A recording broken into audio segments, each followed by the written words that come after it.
Hello, everybody, and welcome back once again to the ORL FuturEsports Next Level Racing Nations Cup by Mobiuz Gaming. We are here for round 5 of 6. Only a couple more rounds left to go, and things are still very, very tight at the top of the standings. My name is Aladar, also known as Jacob Hancock, and joining me in the commentary box, as always, is Austin Smith, also known as Badgerman. How are you doing, Austin? I'm very much looking forward to this one. With only 2 events left to go, this really is crunch time, make or break time here for some of the teams to win this championship. Absolutely it is. And before we get into discussions of that sort, I want to quickly thank our main sponsors. We have Mobiuz Gaming, Next Level Racing, HyperX, and FreeM Sim Racing. Thank you to all of those sponsors. They allow us to do what we do, and they help us out so very much here. So thank you again to them. And now we have a couple of interviews we can bring you before we truly get started here. So first of all, I think we're going to speak to Norbert Jakab of Team Hungary. Norbert, are you there?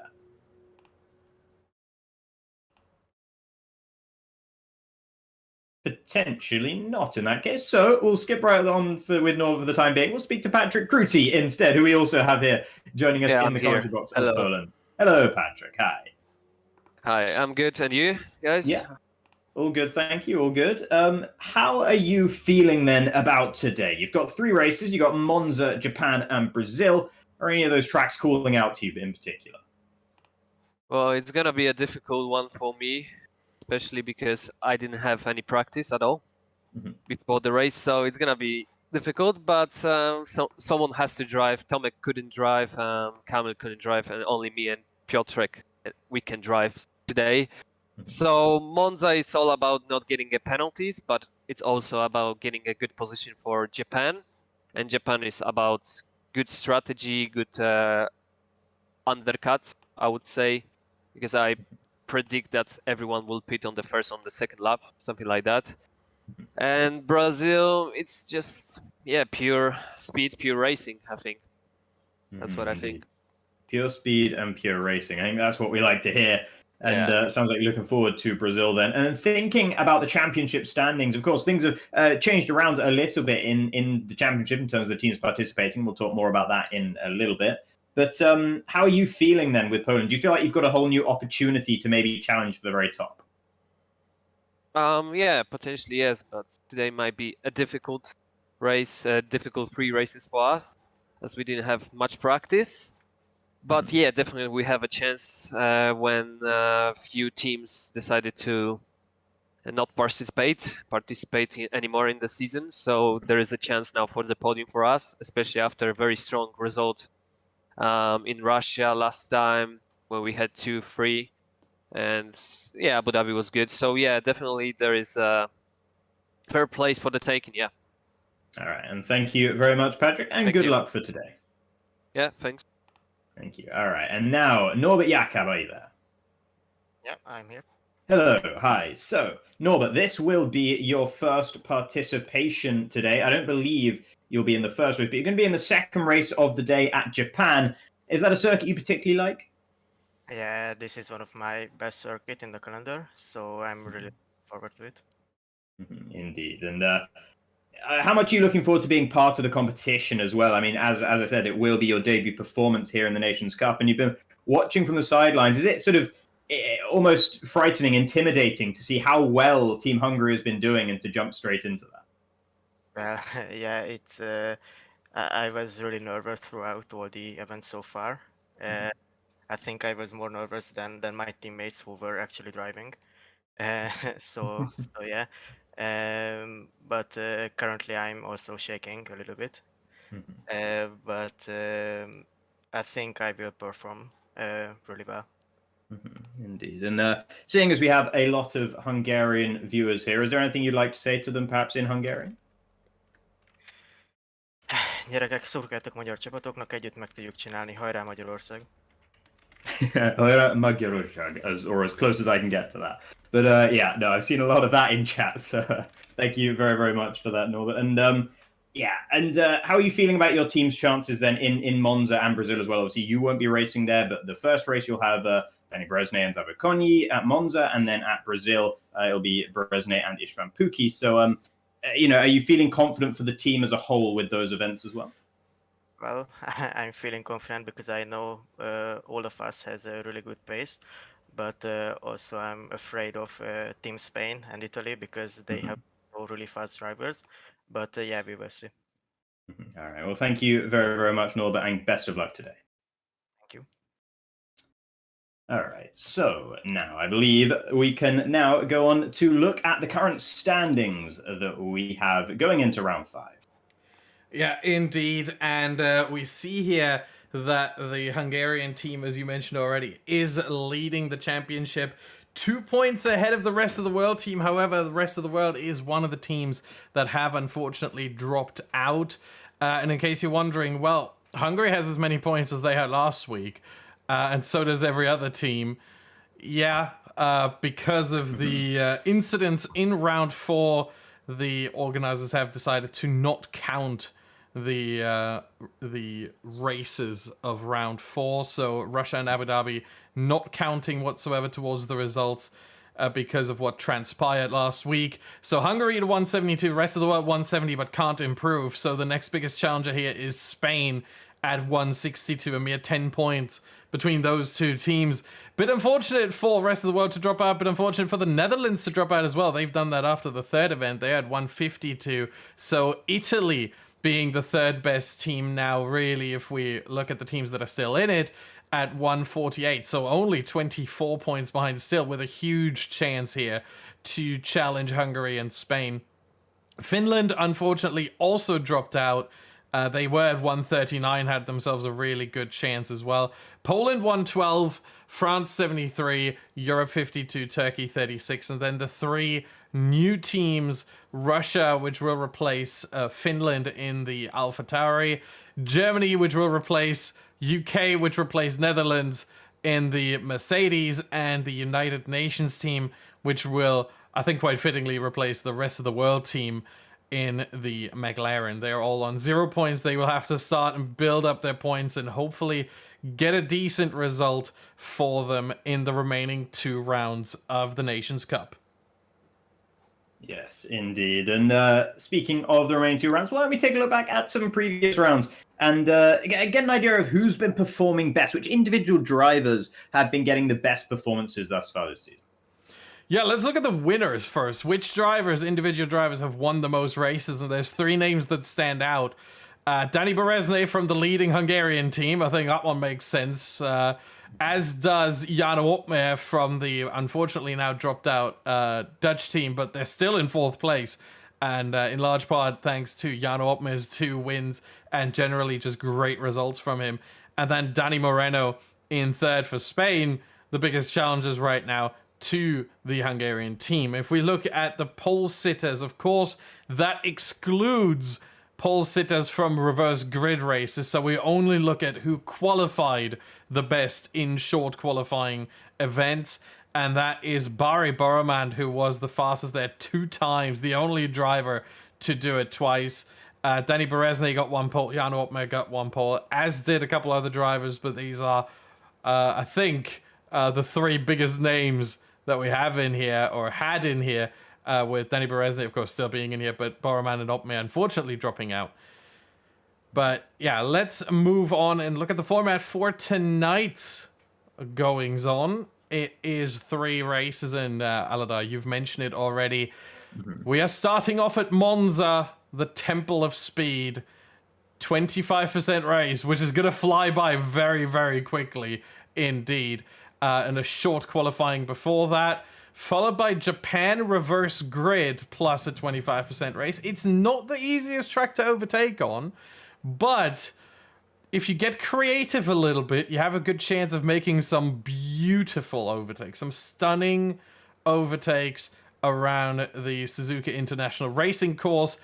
And then finally, we are ending this event in the way every F1 season should end, with Brazil. Those of you who have watched previous F1 seasons that actually did end in Brazil, I think you know where I'm coming from with this. Short qualifying 25% race for that as well around the Autodromo Jose Carlos Pache in Interlagos. Now, moving on to the point system, it hasn't changed, of course, but for those of you watching for the first time, you may want to see this. 25% for the winner, 21, 18, 16, 14, 12, 10, 8, 7, 6, 5, 4, 3, 2, 1, all the way down to P15. And those 15 places will be switched around, flipped around for the reverse grid race. So P15 will start on reverse grid pole. The winner will start on P15.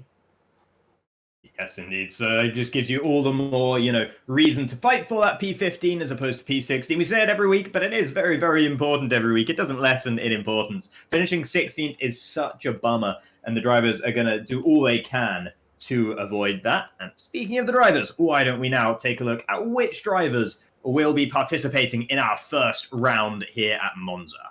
Yes, let's start us off here with the leaders in the championship. It is the Hungarian team led by Dani Berezne and Ben Szabolcsonyi.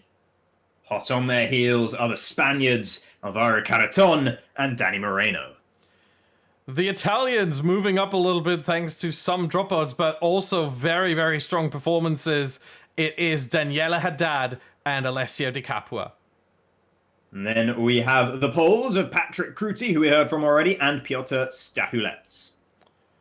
France with an all-new lineup, and I hope I don't butcher these names.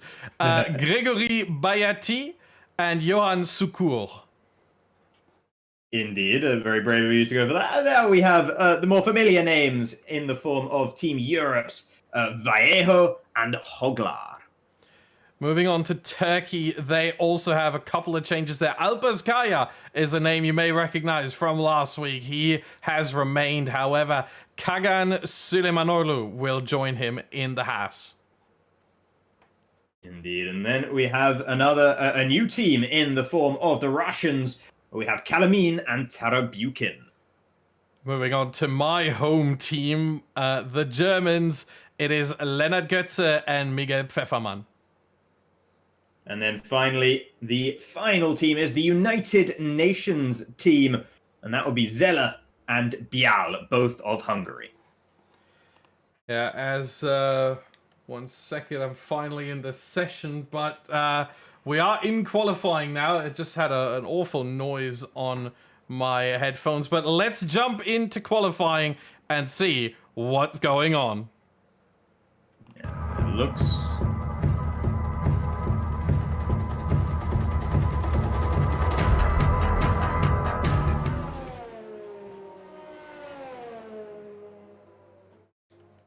Yeah, indeed. Here we are. Tarabukin has joined. He dropped out of the session earlier on, and now he is back in. And thankfully, he is able to redo his or start his qualifying and not be out of it. As we have a couple of drivers already out on. Surely not. We don't have drivers out on their flying laps. It shows no outlap behind their names. For example, Miguel Pfeffermann in P3 right now. Doesn't show anything behind his name, but surely he's on an outlap. Yeah, it seems to be getting rid of the outlap thing when they get to the end of Sector 2 on their outlap for some reason. Not really sure quite what that's about, but never mind that. For the moment, we have Grigor Balati of France, one of the new French representatives still in that Renault. And he is the first one out there on a flying lap. So why don't we take a look and see what Balati is able to do on this one as he heads through Della Roggia in anger for the first time. And that looked pretty smooth. Into Lesmo 1 we go, understeering a little bit away from the apex, maybe leaving a little bit on the table, but generally this is looking all right. Now, it was a bit pedestrian, though, through Lesmo 2 from Balati. Yeah, now down the back straight and towards Ascari. This is usually the make or break point for multiple reasons. One, track limits, and I think that may have caught him there, potentially. I don't know, the entry looked a little bit... He's still going. Oh, fair enough. It looked very, very close there, but then he played his cards just right. And he is now heading through Parabolica. But one, for track limits, Ascari is difficult. And also, if you hit the curb just a little bit too much or at the wrong angle, it may unsettle the car significantly to the point where you completely lose the back end and you spin and potentially even end up in the wall. Here's Balati, 118.5, immediately gets beaten by Alvaro Caraton for Spain, 117.7. Haddad only a 10th behind him. So that is the pace we can expect here. Never mind, we can expect quite a bit more. There's Danny Moreno, 117.4. Wow, that is a very, very hot lap straight away in the session from Danny Moreno. Now let's see what Danny Berezne is doing, because he is just exiting Sector 1 into Sector 2, into Lesmo 1 he goes. And you can see just using a bit more of the road than what we saw from Balati. And again, just a bit more minimum speed through Lesmo 2 as well. And that's where you're going to make some of the differences. On the left-hand side, you can see Piotr Stahulets has just moved himself up in a second with Vallejo in third. Danny Berezne may well be looking to come for at least that P2 and maybe even knocking Danny Moreno off the very top spot as he plants the throttle down towards Parabolica in that Alfa Romeo. Waiting for the braking zone. There it is. Just a couple of shifts down and then straight back on the throttle once more. Leaning on the AstroTurf on the exit ever so slightly. And then coming up to across the line for the first time. He does indeed go second. A 1:17.567 from the Hungarian. It puts him just behind Danny Moreno. Yeah, 1/10 down. Those are the margins here. We are still waiting for one more driver, or two more drivers actually, on laps, and I think one of them is being held up. Nope, never mind. I mixed up the AlphaTauri and the Williams. Apologies, but Tarabukin is now coming into Ascari. But let's look at Goetze. He seems to have invalidated. Both Germans actually did. Tarabukin, is he on a run? He is, yeah. Tarabukin seems to be going for it as far as I can tell. And so no invalidation there from him just yet through Parabolica. Interestingly, Tarabukin there with the Vettel helmet, so he might be Russian, but maybe part of him cheers on the German driver, and it is a P7 in between Sabokorny and Haddad, and that is some company that I think Tarabukin is going to like, because those are quite some quick drivers there that he slots himself into. And P7 so far, pretty good, as Alp Ozkaya has left the session. We hope he can rejoin. Five drivers without a lap. Two of those on out laps right now in Kalamin and Kruti. But those 5 drivers, we have both Germans, Götze and Pfeffermann, Kalamin, Di Capua, and Kruti. Yeah, and that's a nice statement lap time from Tarabukin there. Russia, of course, this is their first race in the Nations Cup proper. They were part of the qualifying rounds, couldn't make it through those initial qualifying rounds in the first instance, and so they might have been seen as maybe one of the weaker teams going into this, but Tarabukin putting himself up there ahead of the likes of Daniela Haddad. That's a very good opening exchange from the man in the AlphaTauri. Goetze just moved himself up in a 6th there for Germany at the second time of asking. So that's good news for the Germans. Pfeffermann still yet to set a lap time. He went back into the pit lane. I believe Kalamin, the second of the Russian drivers, is currently on a flying lap. Yeah, let's go on board with him to see what this track is all about. We've missed Rettifilo now through Cava Grande and up towards, as you mentioned, De La Roggia through the first one, the second one. You need to cut a lot of curb there. You need to maximize the track limits. We heard it earlier from Patrick Kruti. It's all about getting as few penalties as possible. And we see that right here. The amount of times that you have to dip at least 2 wheels, or exactly 2 wheels, off the track. It's just so many times. We will see it here again in Ascari. You cut the entry curb so much, and he really slightly missed it here. And then cut it here again on the exit. So much track limit, not extension, it's not too much, but maximization through Parabolica. You don't do it as much, you don't do it at all, really. Never mind, a little bit. But then the short run to the line for Kalamin. What's the lap going to be? It is a 1:17.8. He's getting very close to his teammate Tarabukin here. Both Russians in the top 10 right now, and only 3.5 hundredths of a second apart from each other. I tell you what, I'm just looking back at all the information we have on these drivers. You mentioned earlier Tarabukin having the Vettel helmet, maybe seeing some allegiance between Germany and Russia. Guess what Kalamin's first name is? German. It's the word German. Yeah. So both of the Russian drivers evidently have some links to the German team, shall we say. But now, here comes Daniela Haddad for his second attempt. His first attempt to be slightly disappointed with it at his home circuit.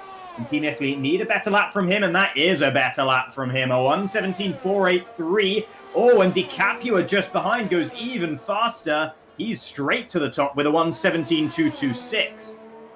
Yeah, strong lap there from DiCaprio. That's before the halfway point of the session, and he's getting dangerously close here to the 1:16s, which would be absolutely remarkable of a lap if a driver is able to get one in like that. 17s, I think, are kind of the barrier. I'd be very surprised to see a driver in the 1:16s, but that would be a stellar lap. And there's a big slide for DiCaprio, a bit of a celebration slide there on the exit of De La Roja.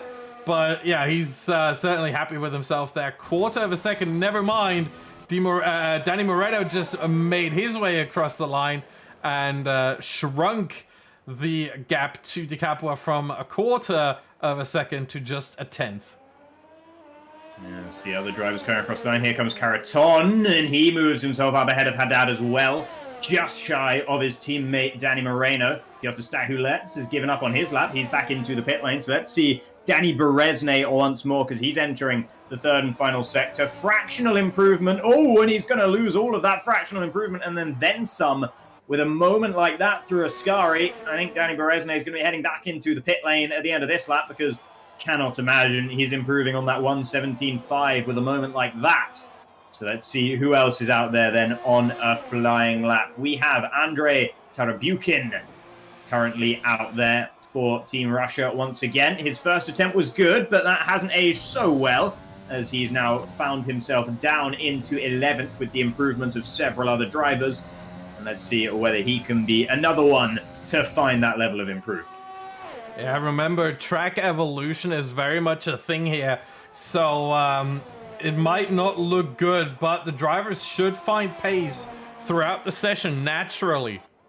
One, by getting more confident with the track over time and with the car over time. Every time you step into a car for the first time in a session, it's always a little bit nervous, but then as you get into the groove, it gets better and better. And then, of course, with the track evolution as well, they should find more time. And speaking of Tarabukin, up to P6, only, I mean, less than 400ths of a second behind Danny Berezne. Yeah, great lap there from Tarabukin, P6 for him. And again, I think he's going to be pretty happy with that. You see the consistency there. He improved by about 2.5 tenths of a second, quarter of a second. And that's usually what we see in these situations. And we should probably see some more improvement, which really makes me think if DiCaprio goes out again and gets a good final run and doesn't invalidate it, which, especially around Italy here, is always a possibility.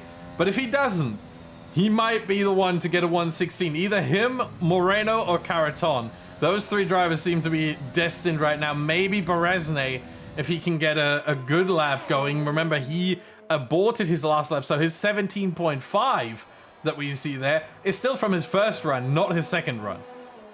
Yeah, plenty of improvement to come from him and several of the other drivers as well. Piotr Stachulets, who was promising in those first set of laps, also didn't improve. Same for Ruben Vallejo. So they will be expecting at least a couple more tenths out of their third and maybe final attempts at this circuit. German Kalamin, I believe, is the only driver currently on a flying lap. Maybe Balati and Kruti also behind Kruti. The only driver in the field yet to register a lap time. So the Polish driver struggling with track limits so far. Hopefully, for his sake, he will be able to sort that out going forward. But let's see Kalamin now as he heads toward the end of Sector 2. Whereabouts is this going to put him relative to his previous time? There is improvement there, but not by a massive margin. Almost a tenth up on his previous best. It was nice, though, through Ascari, so he has a chance as long as he nails Parabolica, which is coming up just now at the end of this straight. Turning in, ooh, and actually down into fourth there for Kalamin. Not what we've seen from all the other drivers, and I'm not sure how quick that final corner looked. Let's see as he crosses the line. Indeed, he did only gain a little bit more time through there, and he goes into ninth with a 1:17.7. It looked a little bit tame from him coming out of Ascari. I think he could have carried a bit more speed through the final corner, and that probably because of how long the straight from Ascari to Parabolica is, that could have very well saved him another 10th and could have sort of catapulted him up ahead of Stahulec. Never mind. He probably would have been in the same position by now. That both Stahulec and I think it was Vallejo have both improved their lap time. So no improvement there from him. As Kruti in his first lap goes P14, 117.9. Yeah, not ideal there for Kruti. He'll be feeling the pressure sooner rather than later. Several drivers just went out, and pretty much all of them have failed to improve. I wonder if we're seeing maybe a second run on one set of tires, just to try and get that little bit more practice in before the track gets to its very fastest at the end of the session. Suleimanoglu has retired from the session. That's at the exit of Ascari. Yeah. The Turk has lost it there into the wall. That's a big shame for him. He was down at the bottom, 4/10 adrift from the rest of the field. He might well have been improving, but that's all academic now. Yeah, we just caught that. If you look closely, because we were still on Calamine, I think it was. So we were just able to catch it sort of in the background. I thought it was a Williams. Turns out it was a Haas that just went off the track there and straight on into the wall. So it must have been a very heavy impact there for Suleimanoglu's car. And he is now out of the session. Will start last for sure, as he cannot improve. And I think everyone who does not set a good lap time right now is on their way into the pit lane. If they're not happy with this one, they're aborting straight away, because if they still continue their lap and then go into the pit lane, they won't have enough time at this point to start another one. So it's really either this one or the next one. You can't have both.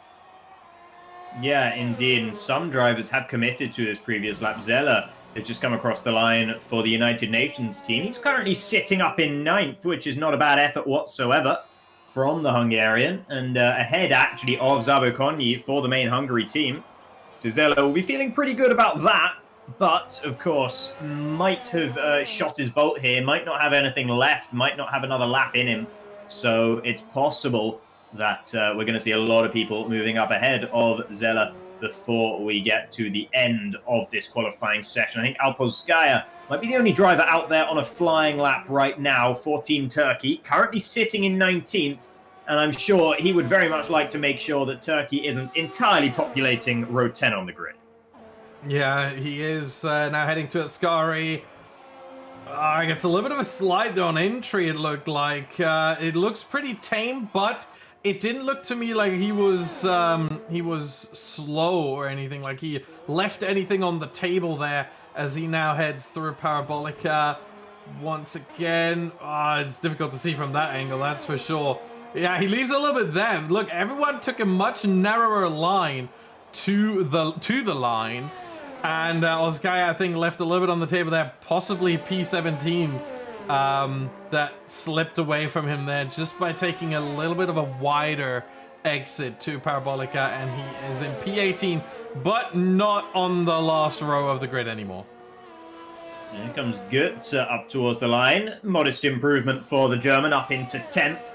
Pfefferman is still in the pit lane at this stage, and that might be it then for Team Germany. Pfefferman just leaving the pits now. I'm not sure if he's got enough time to get around there or not. But never mind that for the time being, because Daniela Haddad is on a flying lap once again here for Team Italy, and he would love to ensure that it's an all-Italian front row here at Monza. You can just imagine what that would mean to himself and to Alessio Di Capua. Alessio holding up his end of the bargain for the time being. He, Danny Moreno, Alvaro Caraton, they're all on outlaps. Haddad is on this flying lap. Berezne is on a flying lap, not too far behind as well. I'll be able to compare to see how these guys are doing as they exit Sector 2 and get on towards the final stage of the lap. Haddad is finding improvement, and it's over a 10th as well in the first couple of sectors. Oh, he's a little bit off the line. He'd like to be there through Ascari, and that might have cost him just a little bit. How is Berezne doing behind? He's almost lost the car entirely, in fact, as the Hungarian, and I think he might have invalidated his lap. Indeed, he has.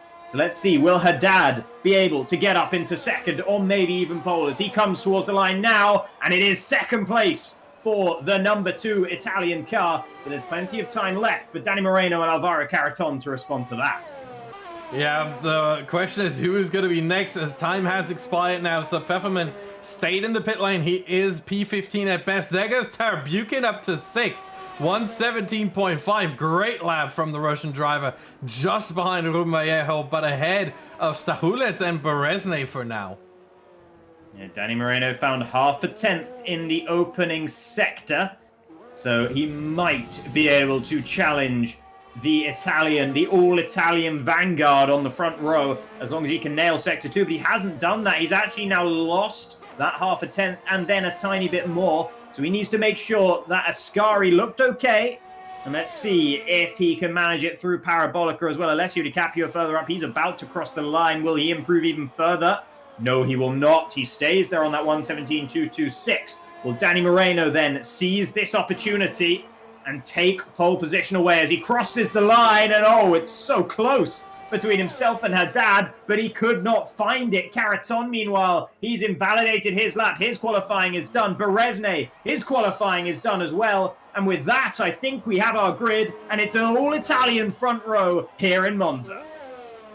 I mean, this is what dreams are made of, isn't it? For the Italian team to get a front row lookout at the home race. I mean, this story writes itself. Now they just need to bring it home in the race, and they're going to be very, very happy with this one. They won't care if they have to start P14 and P15 around Suzuka. They will not care one bit. They will just be happy that they got a 1-2 if they do finish the race in 1-2 as well. But we know Italy, we know Monza, we know this track. It can be quite difficult to finish the race in the position you started in, as it's very easy to follow another car because of the high speeds of this track, because of the low amount of corners, only 11 around the whole circuit, and the circuit is 5.8 kilometers long. So yeah, it's good, but if there's one pole position that matters the least on the whole calendar, unfortunately, it's this one. At least it matters to the drivers who got the front row lookout, so at least there's that. Yeah, and to be fair, if you have the front row rather than just pole position, you can get the sort of wingman performance maybe coming through. You know, you can try and build that DRS train and make sure that the guy in third has no opportunity, because if you're Daniela Haddad and you're just chugging along in second behind Alessio Di Capua, you have DRS on Alessio, and that means that Danny's DRS on you, Danny Moreno behind, his DRS on you, that's not really going to make any difference. So if the Italians manage this correctly, it still could absolutely transition into a 1-2 in the race itself. So it's Di Capua from Haddad, Moreno, Caraton, Stahulets in 5th for Poland, then Vallejo, Tarabukin, Zabukonyi, Berezne down in 9th after he only set one competitive lap in the whole session. And then I believe it was Zeller, another Hungarian for the United Nations team, in 10th. Yeah, and we will be right back with the race. You see, the sky is grey, no rain yet, but we'll see how that develops throughout the race. We'll be right back after a couple of words from our sponsors.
And welcome back, everyone, to the Temple of Speed, Monza.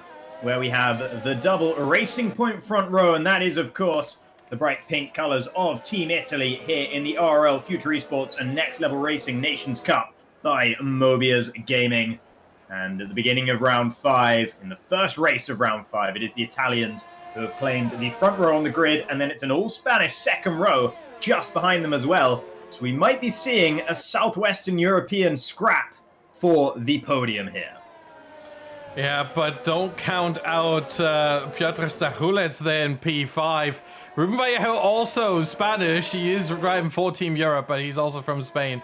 But I think part of Eastern Europe would like to have a word here as well. I mean, just look at the almost an Eastern European wall right behind with Stachulec in 5, Tarabukin in 7, Zabukon 8, Berezne 9, Sella 10, Kruti 11, Bial 12. All some kind of Eastern Europe, whether from Hungary, both Hungarian and the United Nations team are both from Hungary, Russia or Poland. I mean, there's quite a bit there, and Calamine in 14 as well. Yeah, and a few standout performers throughout the field. Piotr Stachulec there in 5th, doing a good job. Tarabukin as well. And Christoph Zeller doing a fantastic job to manage a top 10 start on the grid. Everyone in the top 10 on softs, outside of the top 10, everyone in mediums, apart from Alpozskaya in 18th, who is also running those red-walled soft tyres. As now the cars are lined up on the grid, they are ready for the start of the race. Here come the lights, and the Italian eyes look on from the front row, and we get underway here in Italy. And it looks like a clean start for both of the Italian drivers immediately. Haddad drops into formation behind Alessio Di Capua, trying his best to make sure that no Spaniards can find their way through. But look at that. That is forceful from Alvaro Caraton. And if anything, it's damaged his team's chances, because that ended up with a domino effect pushing Danny Moreno wide. The Italians hang on. It's Di Capua from Haddad, and then a whole gaggle of cars going side by side through Curva Grande. Danny Moreno is holding on to 3rd for now. Then it's Tarabukin and Stachulec who are side by side into Della Roggia here, and they will keep going side by side. It's the inside line for Lesmo 1 for Piotr Stachulec, and that means that Andrei Tarabukin will just have to settle down behind him. Caraton, as a result of his dive bomb into turn 1, has fallen down into 6th. Then you have Vallejo, Zabukoni, Berezne, and Zeller. The top 10 are still the top 10, but there have been some shifts. I gotta say, I love the aggression there from Tarabukin and the foresight as well. He saw they were going 3 wide into turn 1, and he just hangs back a little because he knows on the exit there's gonna be some kind of scrap. And so he just takes the inside on the exit of Retifilo and says, thank you very much for all those positions. He's up to P5 now. Oh, Danny Berezne trying to go around the outside of Parabolica on Ruben Vallejo. Here's Zabukoni, got Vallejo into Ascari. And now look at this. Berezne's threading the needle. He's getting through past Zabukoni, who surely let his teammate go through there. But Vallejo's looking to try and take advantage of that fact. Zabukoni trying to break later around the outside of turn 1. They make a tiny bit of contact. Zabukoni does hold on to track position, forcing Vallejo behind. And that is a lovely 1-2 punch from Team Hungary to both get themselves ahead of the Team Europe Ferrari. But it's not over yet, because Vallejo is coming back at Zabukoni, and there's another car involved. That's going to be Zeller up the inside of Della Roggia on Vallejo. And oh, he didn't have enough space on the exit. Zeller loses out to Patrick Kruti, who gets past. And now that's German Calamine up the inside as well into Lesmo 1. Around the outside of Lesmo 2, you'll do well to hold on to that, Christoph. And Zeller gets shuffled down into 12th, but it's not over yet between himself and Calamine. Yeah, but it is also not over right behind him between Bial and Goetze, who are side by side. Goetze down the inside, that is over P13, but Bial holds on. No, he doesn't. Goetze gets him on the exit of Ascari. He had the start, the first part of Ascari, and there's Pablo Joglano getting involved as well. A lot of battling here early on. It's only 13 laps. And a lot of, all the drivers will have to pit as well. But with only 13 laps, the drivers want to do something early. And Bial says, you know what? Being stuck here behind everyone else, this isn't doing me any favors. Into the pit lane he goes, opens the pit window. Yeah, early call then from Bial. And let's see whether that will pay off for the United Nations team or not. Out at the front, Di Capua leads Haddad by 9/10 of a second. And I think if you're Team Italy, you've got to make sure, you've got to tell Di Capua, you've got to tell Alessio, hold on, just slow down a tiny bit, a tenth of a second a lap, something like that. Make sure Daniela Haddad can stay within that 1 second margin, because at the moment he's threatening to fall out of it, and we have the DRS up and available, and they cannot afford for Haddad to fall out of the DRS range of DiCaprio, because then there's a chance that Danny Moreno would be able to get through. As things are at the moment, Moreno isn't really challenging the rear end of Daniela Haddad, but you never know how much conservation is going on among the other cars. And indeed, Moreno does have a fair amount more ERS battery charge left than either of the two Italians at the front. Yeah, but that has to be the team play here. You're absolutely right.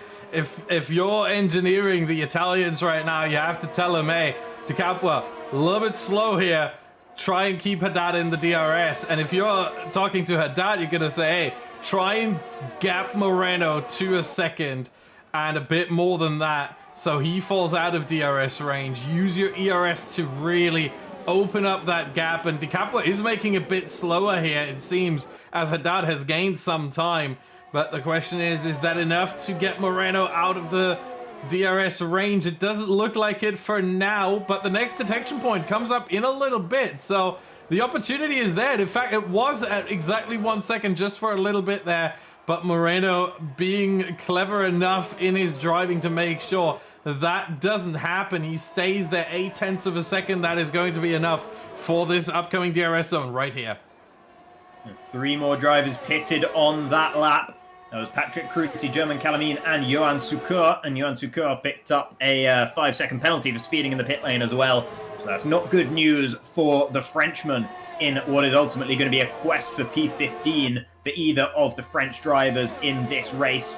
And Patrick Kruti did manage to avoid being undercut there by Bial in the pit phase, but Calamine did end up falling victim to the United Nations driver as a result of the undercut that Bial pulled by pitting a lap earlier than the others. Further up the order, that's Haddad into the pit lane. And here comes Alvaro Caraton. He's already onto the back of Andrei Tarabukin, and he's going to be going down the inside on the run down towards turn 1. Tarabukin has nothing left in his battery to defend with. He does brake later, but he backs out of it, allowing Caraton through. He wanted to make sure he avoided contact at all costs. Smart driving from the Russian as Alvaro Caraton moves himself up into 4th.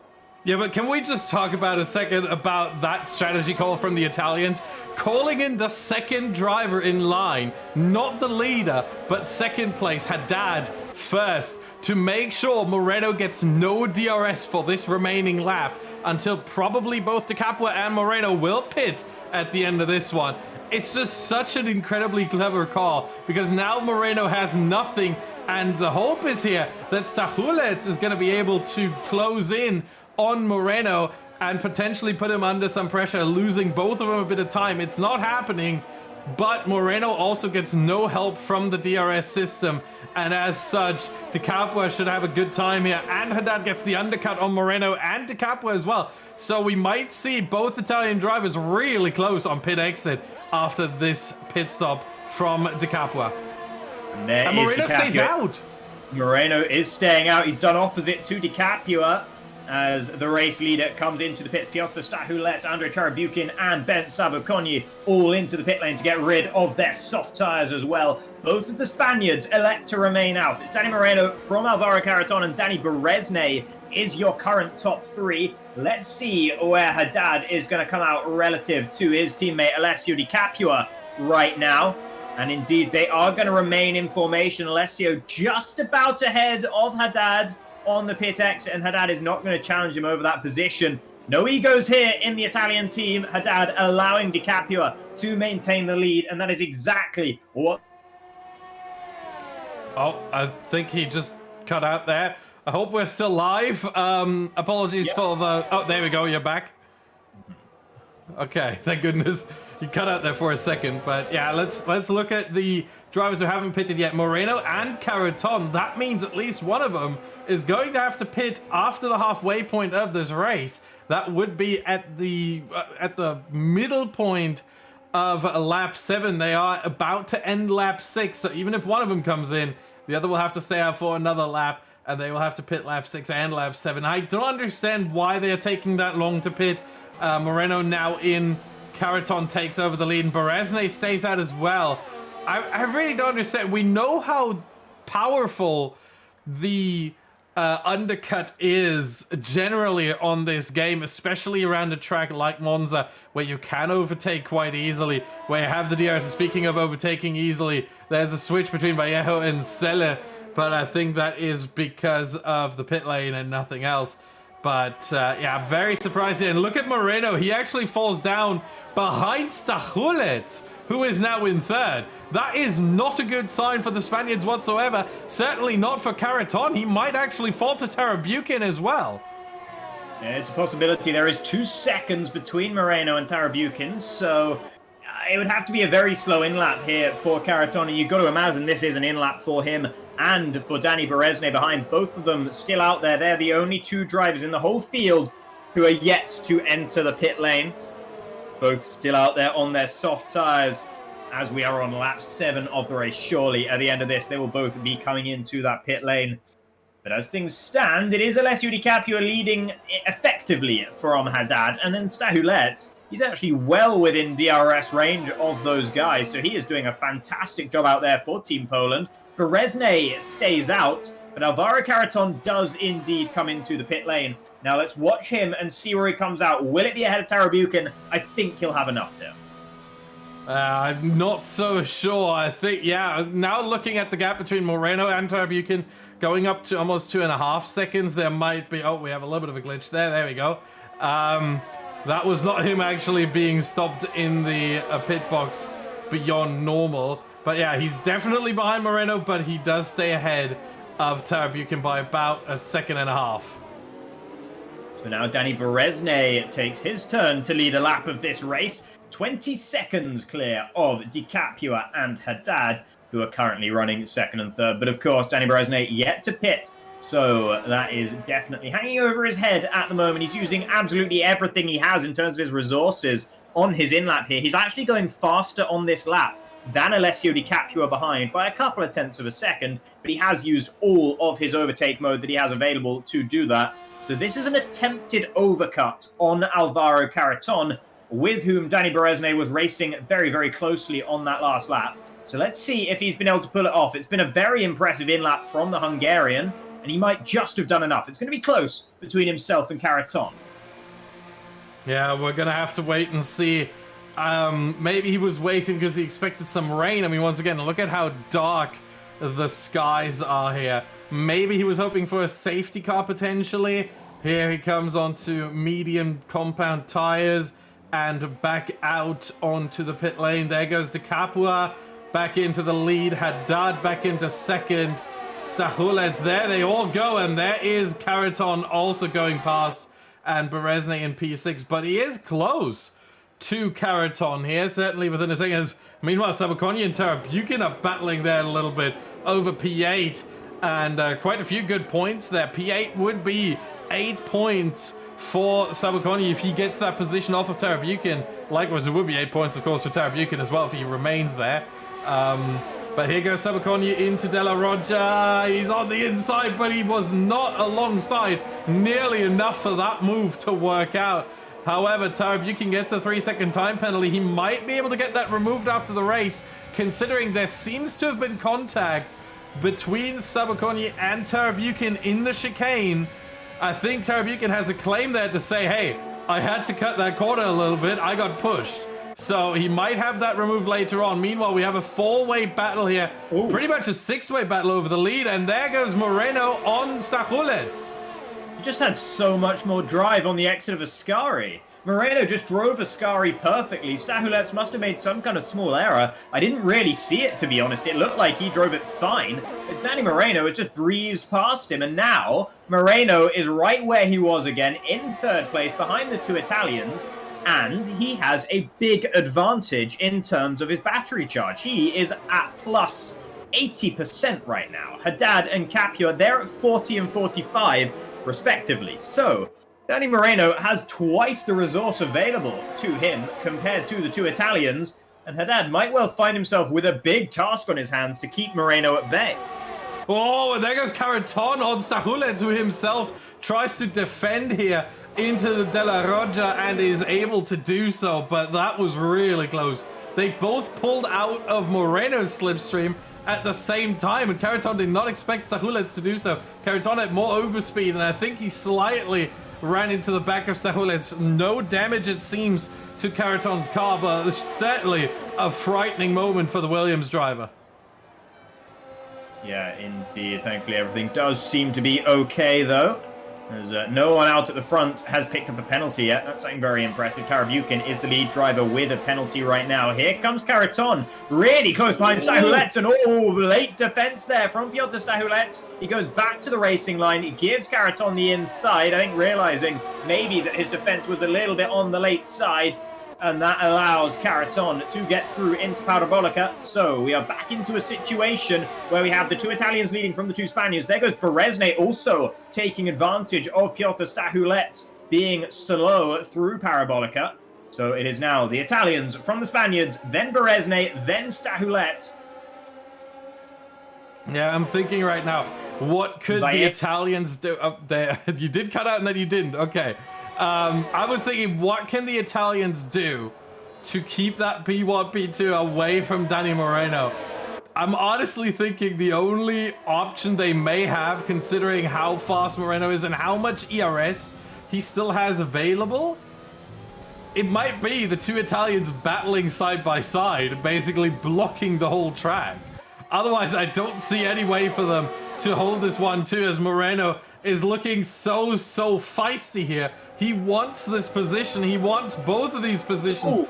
And he wants to ruin this 1-2 moment for the Italians at their home race. He wants to snatch it away from them and declare himself the winner. Look at how close he is here. I think Haddad is going to fall victim to the flying Spaniard here, to Danny Moreno on the main straight. Yeah, Haddad doesn't have enough left. He's got down to 6% down the straight here. Good news for him is that Danny Moreno's waiting one more lap. Danny Moreno is leaving it. He could potentially have taken it from Haddad there. Maybe he didn't realize just how much Haddad was in trouble with his battery charge, and that is so important here in Monza for your straight line speed. But Danny Moreno didn't push the overtake button down the main straight, and that has let Daniela Haddad off the hook potentially. He can look to try and regen on this lap. It's going to be difficult to build up enough to keep Moreno behind in the long term. But if Moreno has to wait until next lap to get past Daniela Haddad, then maybe he won't have enough time to get past DiCapua as well. So the Italians could still win this, but Danny Moreno will surely take second away from Haddad. He's thinking about it as we run down towards Ascari. And again, he's just not quite close enough. DiCapua almost slowing up, it seems, there at the very front. Maybe he and Haddad are planning on physically trying to block as much of the road as they can. We'll see. What are they going to do? Now is the chance for Danny Moreno. It's towards the inside of Parabolica. He's alongside, but not quite enough. And Haddad breaking around the outside. They're still going to be side by side, but on the exit, you will see Danny Moreno absolutely punching it with the overtake button, and he moves up into second place. Karaton not close enough to take advantage, but it is still DiCapua leading with Moreno now in second, Haddad in third, Alvaro Karaton fourth, Berezne still holding on in fifth as well. I mean, this is remarkable. Can Moreno gain 0.6 of a second here? It seems like DiCapua has enough ERS for this final lap of the race to just defend and... Here comes Karaton around the outside of Haddad. Haddad just has nothing left anymore. He's got the oldest tyres, he's got the lowest battery, and as a result, Alvaro Karaton has also been able to snap him up. And now it's looking like a double podium for Team Spain. Alessio DiCapua is still running at the front. Oh, and Berezne with a 3-second time penalty through Lesmo 2 is going to take Haddad here on the rundown to Ascari, but it's not going to matter because of that 3-second time penalty. So unless he can get that removed afterwards, this move is all for naught, and Berezne is due to fall down into 7th position once this race comes to its conclusion. But at the front, DiCapua will not have this taken away from him. His race has been squeaky clean. He has led it effectively from start to finish, and he will cross the line to win in Italy. Yeah, remarkable drive from DiCapua. Lights to flag victory, really, and a fantastic job from him there. And we've seen it so many times. We've said it so many times with DiCapua. He sometimes struggles with consistency, but honestly, I have to say, to be completely honest, it kind of makes me happy to see an Italian winning the home race, any driver winning the home race. It always means a bit more to a driver, and so I don't want to say I rooted for him. I think that would be too much, but certainly happy to see a driver winning the home race. And for Alessio Di Capo, we know how much talent he has, how skilled he is to finally bring that home. Remember back to Silverstone when he was in the lead and then it all came undone and then he sent it and it was just a bit too much, and ultimately it turned out to not even be a podium for him. Finally, it is that victory for him right here. Yeah, unfortunately, we didn't actually get to see too much of the rest of the field because the battle at the front was just so enthralling there. And I think it really gave a great indication of how important ERS management is here. And I know I go on about it a lot, but you could see when Haddad ran out with just 2 laps to go, he just started sinking position after position after position. He fell down to 5th, but thanks to the penalty to Berezne, he did manage 4th at the flag once penalties were factored in. But it's nevertheless a decent result for Hungary, despite Berezne's penalty. They've managed 7th and 8th, sandwiched by the Red Bulls of Team Poland. Then Bial managing the final top 10 spot. Then we have the 2 Russians of Kalamin and Tarabukin, 11th and 12th. Goetze, 13th. Zeller fell down to 14th by the flag. And Pablo Hoglar has been the one to get reverse grid pole for Team Europe.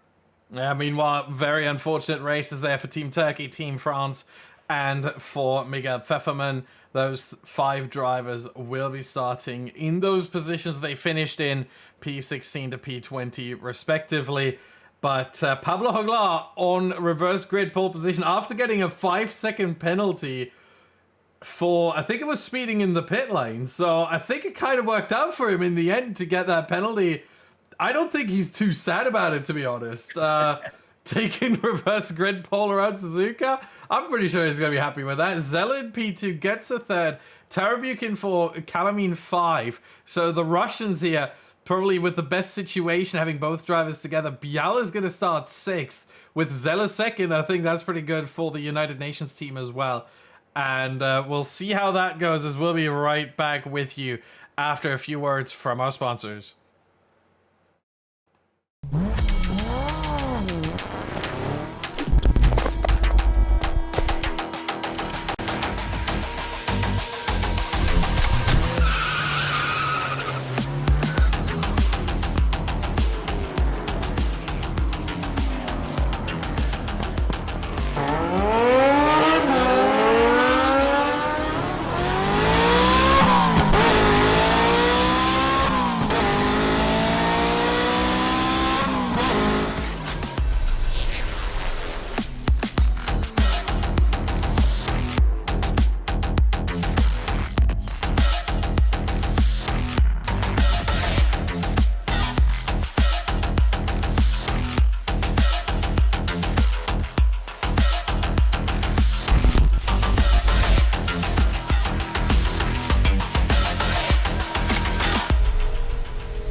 is burning.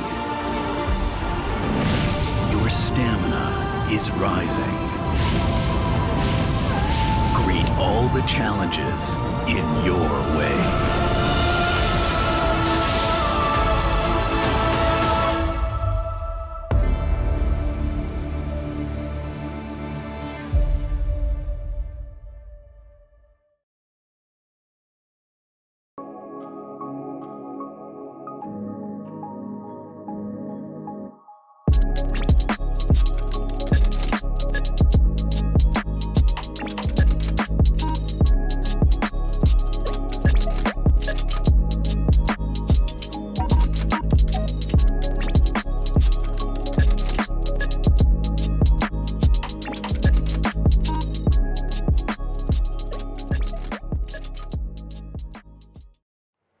And welcome back, everybody, after round one, or race one, I should say, of round 5 at Monza. We saw an Italian, Alessio Di Capua, taking the victory on home turf, with the two Spaniards, Dani Moreno and Alvaro Carreton, chasing very closely behind. This is, of course, the ORL and FuturEsports and Next Level Racing Nations Cup by Mobiuz Gaming that you are currently watching, and my name remains to be Jacob Hancox, also known as Aldar, and joining me is once again Austin Smith, also known as Badgerman. And Austin, why don't we take a look at what that race has done to the standings? Yeah, we see it on screen already. It has elevated the Spanish team to over 200 points, 201 their score right now, and they are leading the Nations Cup as of this moment. But of course, we have 2 more races left to go tonight and 3 more next week. So nothing's gained, nothing's lost really, ultimately. But 11 points now, the gap between Spain and Hungary, 190 for the Hungarian squad. And Italy have really propelled themselves into this battle as well. Only 1 point behind the Hungarians and 12 behind Spain at 189. Poland at 131. They're trying to claw their way back into this. Maybe Suzuka is going to do them a little bit better. France 73, Team Europe 67, Turkey 36, Russia 9, United Nations 8, and it pains me to say Germany 3 points. Yeah, it hurts a little bit, but you know, at least there is a German team on the grid now, so I'm a little bit happy about that at least. But yeah, but Spain, Hungary, and Italy, that's a 3-way battle right there at the very top, with I think a bunch of high-profile names. Really, I mean, we've seen it. Dani Moreno, Alvaro Carreton, Dani Berezne, Ben Sabaconyi, Daniela Haddad, Alessio Di Capua. And I mean, we can go deeper into all of those teams and talk about the drivers they don't use right now. We can talk about Istvan Puki and Norbert Jakab for Hungary. We can talk about Dario Iamulo. We can talk about Domenico Lovece. You know, like, there are still drivers there that aren't being used right now, or might be used later on tonight, that are also very, very capable. So a lot can still happen, and it's gonna be very, very interesting to see how this goes on. Yeah, absolutely. And of course, Hungary losing the lead after that first race, but they will have better grid position for our second race. And why don't we take another look at the format just to remind ourselves of exactly how all that works. Yeah, exactly. Here we have it. So round 11 at the very top of the screen has already been done. That was Italy. You just watched that. If you haven't, make sure you watch it back after this stream. The video will be available. The whole stream will be available on this channel right here to watch. Now we're moving on to round 12. That is going to be the land of the rising sun. It is Japan, the Suzuka International Racing Course, reverse grid. So the top 15 will switch around, swap around. P1, the winner, Alessio Di Capua, he will start from P15. 15th place, I think that was Pablo Joglar. He will start from pole position for a 25% race around Suzuka. And then, of course, we have round 13 afterwards. That would be Brazil with an all-new short qualifying session. Yeah, indeed. And I'm looking forward to that short qualifying in Brazil as well. I think Brazil's always got it's one of the nicest tracks to watch qualifying at as well, because it's such a short circuit. But for now, let's focus in on Suzuka. The track itself is a very interesting one, of course, as everyone will always tell you. It's the only figure-8 circuit on the F1 calendar. I believe it's the only one to have ever been on the F1 calendar, and I like it for that. It looks very nice from the top-down perspective. It looks like good fun when you see the cars going under and over each other at the same time. Unfortunately, for the car going under, that probably means they're rather a long way behind where they'd like to be. Yeah, it's a tricky circuit in part because you have just so many corners. Just to quickly give you an idea about this track, Japan has an average speed on the actual real-life lap record set by Lewis Hamilton in 2019 of 230 kilometers an hour. That is faster than tracks such as Australia, France, Russia, Brazil, Bahrain, China, Spain, Canada. It's a mighty fast track. The only ones that are faster are Austria, Great Britain, Belgium, and Italy. So the Red Bull Ring, Silverstone, Spa, and Monza. Those are the only tracks faster than Japan on average speed over a lap. So it's an incredibly quick circuit, incredibly fast, but you see it, it's very rounded. It's got a lot of corners and a lot of fast corners at that. So the tires don't necessarily like this one. The soft tires can overheat around here, and that is something the drivers will have to navigate. One thing to note as well for this track, we have the 3 hardest compounds of the set of 5. So we have the C3, C2, and C1, which means there's 0.6 of a second between every single compound. And the soft tires last up to 11 laps. We are going to have, I think it's going to be 13 laps. Indeed it is. 13 laps for this race. And so, you know, we will probably see some more pit stops early on. In fact, I would not be surprised if we see some medium runners come in lap 1 and we see some soft runners come in lap 3, because a lot of early pit stops are going to happen. We know, again, the undercut is just that good that those drivers will come in very, very early indeed.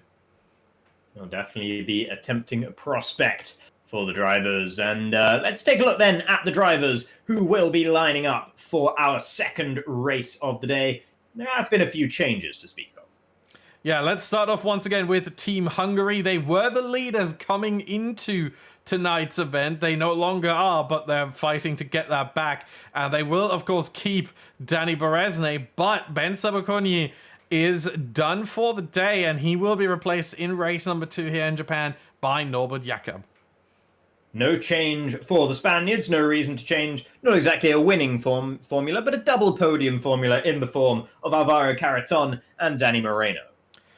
Team Italy are bringing one change. Race winner Alessio Di Capua is being replaced. Very heartbreaking there, very, very tough there.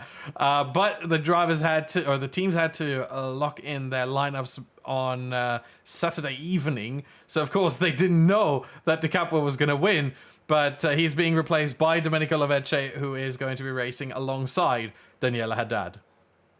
And then we have the Poles, and they're just going to go for the same lineup as before. That is Patrick Kruti and Piotr Stachulets. One change for the French team. It will be Simon Perigny coming in alongside Johan Soucourt. And for Team Europe again, no change. Ruben Vallejo and Pablo Hoglar. Team Turkey is coming in with another change as well. Alp Özkaya done after the first race. He will be replaced by Ümit Yigit, who will be driving alongside Kagan Süleymanoglu. And then we have, for the Russian team, it's going to be Svetkov and Andrei Tarabukin. For the German squad, we have 2 drivers who did not provide us any photographs of themselves whatsoever, unfortunately. It will be Miguel Pfeffermann who stays in, but Lennart Götze will be replaced by Christian Zendel. And finally, for the United Nations team, it is the tried and true lineup of Zeller, and Bial. And this is how the driver's going to get into the race. And apparently someone... I'm sorry. That just very much humored me there. I think the lobby host, I don't want to say who it is, but the lobby host just switched the category of the race to the F2 2020 cars, not the F1 cars. It is switched back now, so the drivers will be racing the F1 cars. Don't worry about that. But that would have been something. I think that could have thrown a nice spanner in the works there. But instead, no, we will, of course, get the F1 cars, and all the drivers are choosing their respective teams now. We're waiting for 3 more to do so, and then I think we will get underway. But before that, let's do just a very, very short ad break, and as soon as the drivers are ready and loading into the session, we'll be right back with you.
Alright, I'm ready. Let's do this!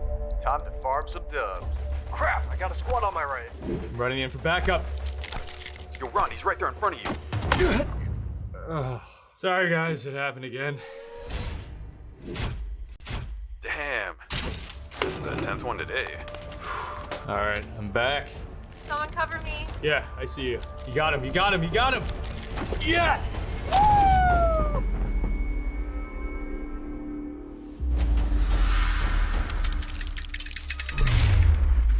Yo, that's sweet. Yeah, it is. We about to win this. Guys, I can get used to this. HyperX alloy. Built strong because it has to be.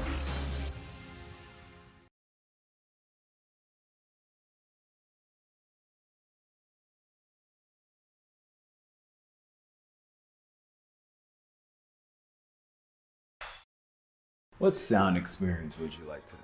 I'll have the fantasy pack. Good choice.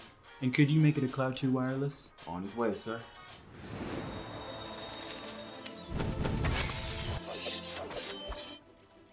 Sounds amazing! The HyperX Cloud 2 wireless. Legendary comfort goes wireless.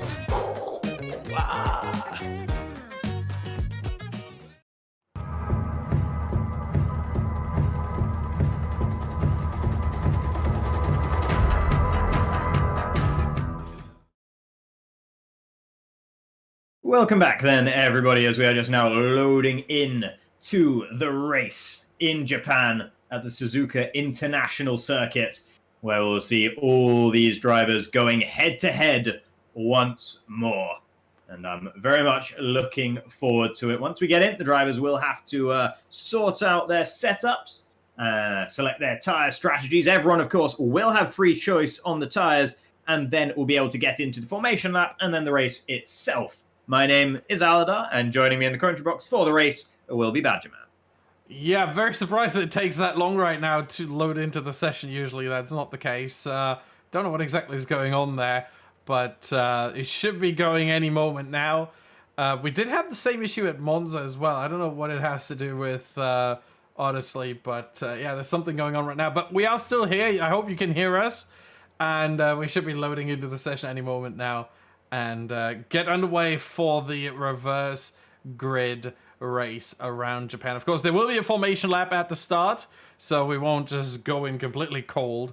But yeah, I think the drivers are still choosing their setups and their strategies, and so that's why it takes a little bit longer for us here as the spectators. Let's hope they can do that in time. I've never seen it that long. I hope it's not broken.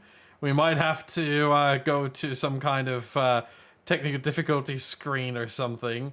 Let's actually do that very quickly, because something is not right here. Let's just quickly do that and wait for the game to sort itself out so that we can actually start this. Very surprised at what's going on here. But yeah, 2 more races to go. Obviously, this is race 2 of 3 for the night. And 1 more event to come as well.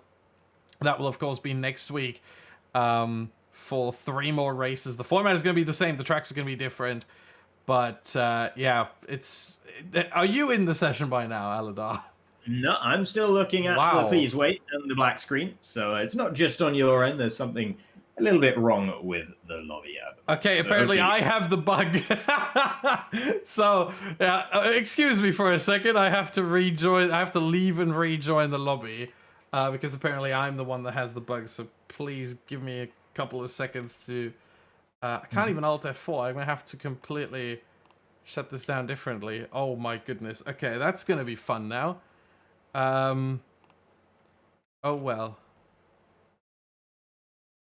Yeah, it's yeah, there we go. Apologies for those technical difficulties. That is very, very unforeseen, and hopefully we can come back shortly. Did my leaving unclog everything? It did, actually, yes. Your leaving did unclog everything. So it's just like you were the problem. Yeah. I'm used to that. But right, yeah, well, we are going to be rejoined. Let's just look at the format once more. Again, it is Japan that is up next, round 12, that we are trying to get started here. Good to know that I was the problem. I usually don't have that. That was a first for me there. But yeah, that can sometimes happen with anyone. That just, you know, something just bugs out. And that exactly was the case right there. I'll try to rejoin as quickly as possible, and I hope I don't mess up anything else. That really is my biggest fear at this point. And let's hope it doesn't come true.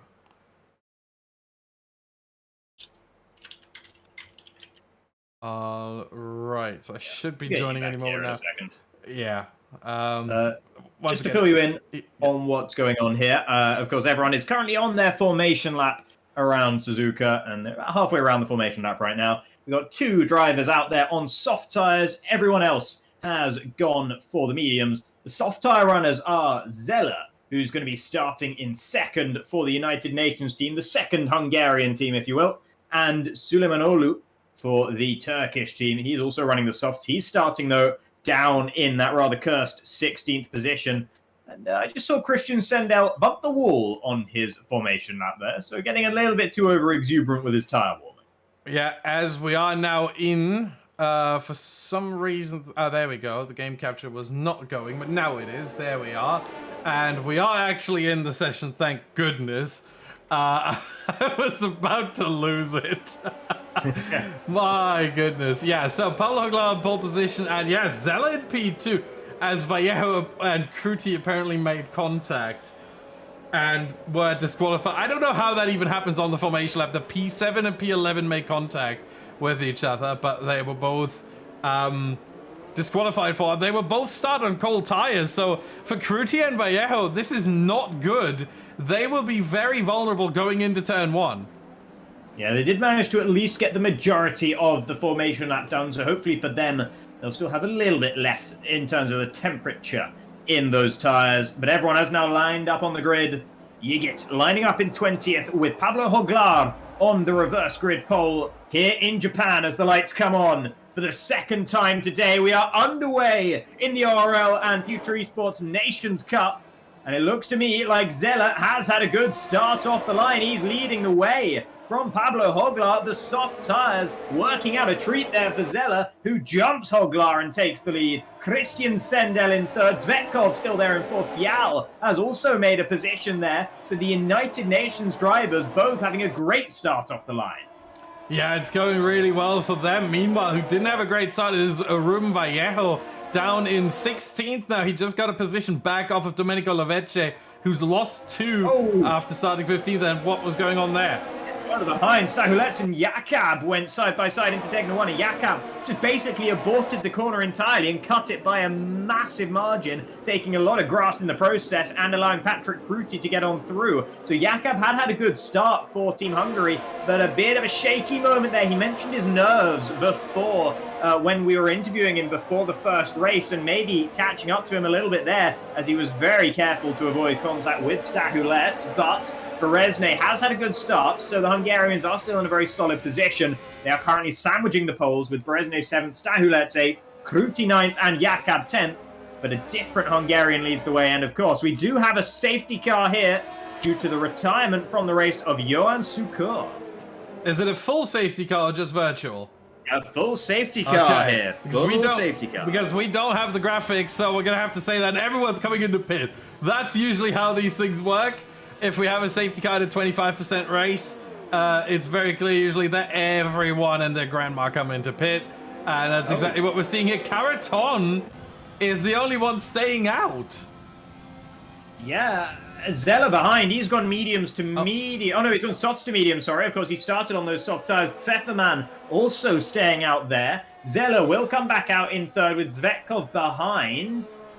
Some drivers have lost out in a very major way here. Pablo Hoglar is actually still there behind Zella. It's just the timing tower is showing him in the wrong place for me. So he hasn't lost out as badly as I might have thought. Bial has lost out a little bit there for the United Nations team. Jakab, he's also lost out. So has Kruti. They've both been held a long time in the pit lane thanks to having to double stack.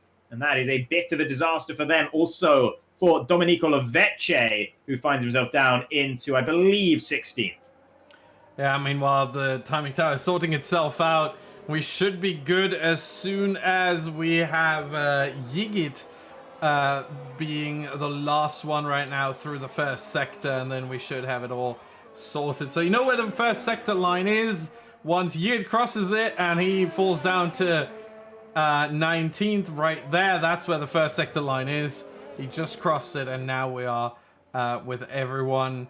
Not necessarily everyone right behind the safety car, but certainly everyone in the correct order in the timing tower. And it is, of course, lap 2, not lap 3. I wonder what the plan is now for Caraton and Pfefferman, the two drivers who elected to stay out of the pits, not taking advantage of the safety car. And they are still on their medium tires. They can run a long way into this race, of course. But without another safety car, it's hard to imagine that in a 25% race, they'll be able to build up enough of a margin on the rest of the field to make this decision worth it, especially if the safety car isn't coming in on this lap either, and indeed it's not. It's staying out for another one. So it's a tough call, of course, when the safety car comes out, and Caraton and Pfefferman rolling the dice rather than having to double stack. But I'm not sure it's going to work out all that well for them. Yeah, I think they missed their opportunity here. I think it would be better at this point for them to still pit or have pitted at the end of lap 2 here under the safety car. They would have lost all the positions for sure, but they also would have gotten slightly fresher soft tires, and at least they would have been close to the rest of the field. If they pit now at the end of this lap, when presumably the safety car is going to come in, most likely, then all of a sudden, you know, you're losing yourself around 20 seconds here from a pit stop. And yeah, that will leave you way behind everyone else. And really for Caraton and Pfefferman, this is not going well whatsoever. Zeller, the net leader of the race, Hoglar second, Zvetkov third. So 3 different teams there on the podium, on the net podium spots, we should say. As we can show here, everyone has made their pit stop apart from Caraton and Pfefferman. And of course, Suzuka, who has caused that safety car by retiring. So, yeah, it's really a lost race for Caraton and Pfefferman, I think.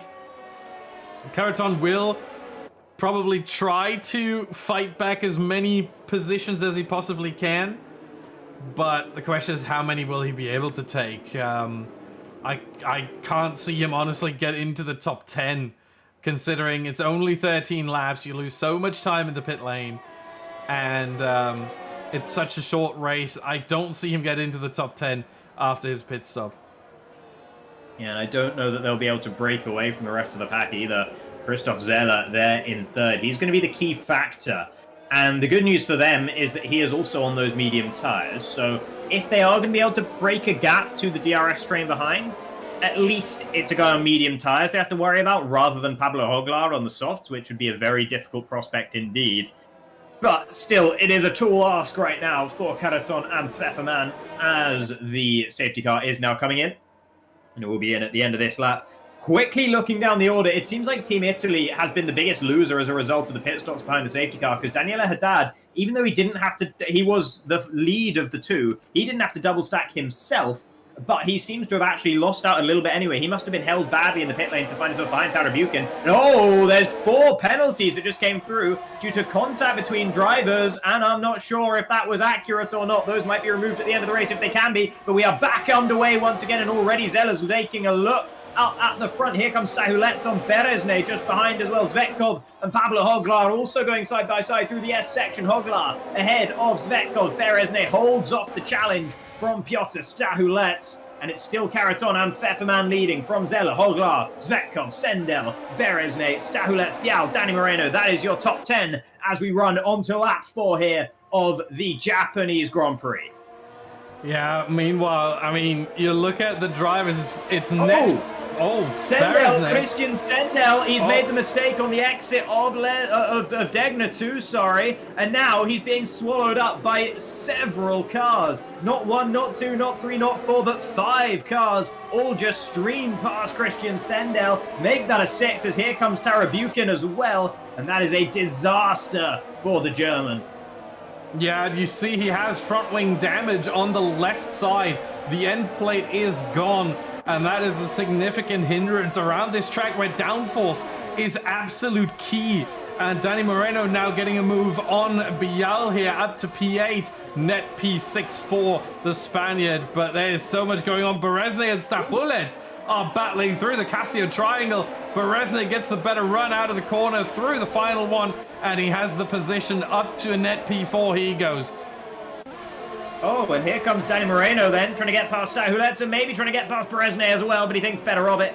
Backing out of that move before they got into turn 1 and got into what might have been a nasty accident. Meanwhile, at the very front, Caraton, Danny Moreno's teammate, is building a gap to the rest of the field. It's actually Pfefferman who's falling away from Caraton right now, and Zeller is still bottled up behind Pfefferman. So Caraton does have an opportunity to just absolutely floor it and hope that the rest of the field is going to be driving to the beat of Pfefferman, as it looks like Suleimanoglu down in 18th now after making a mistake. He's found himself in the wall there through the Dunlop curve, and that's a significant chunk of his front wing, which has now gone missing.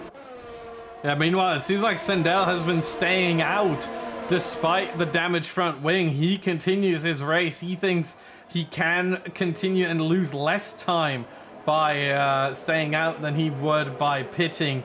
And honestly, I think it's a smart call, considering it is a 25% race. You lose just a lot of time from a front wing change, and staying out with that level of damage, it will cost you about 1 or 2 seconds a lap, but multiply that by the amount of laps and you clearly don't lose as much time as you would pitting for a new front wing. So certainly good call there from Sendel. DRS now finally enabled for the first time. Remember, the safety car came out lap 1, so we never saw the DRS. Now we finally do. Vallejo on Tarabukin into turn 1, and he completes the move before turn 1 and takes the position off of the Russian.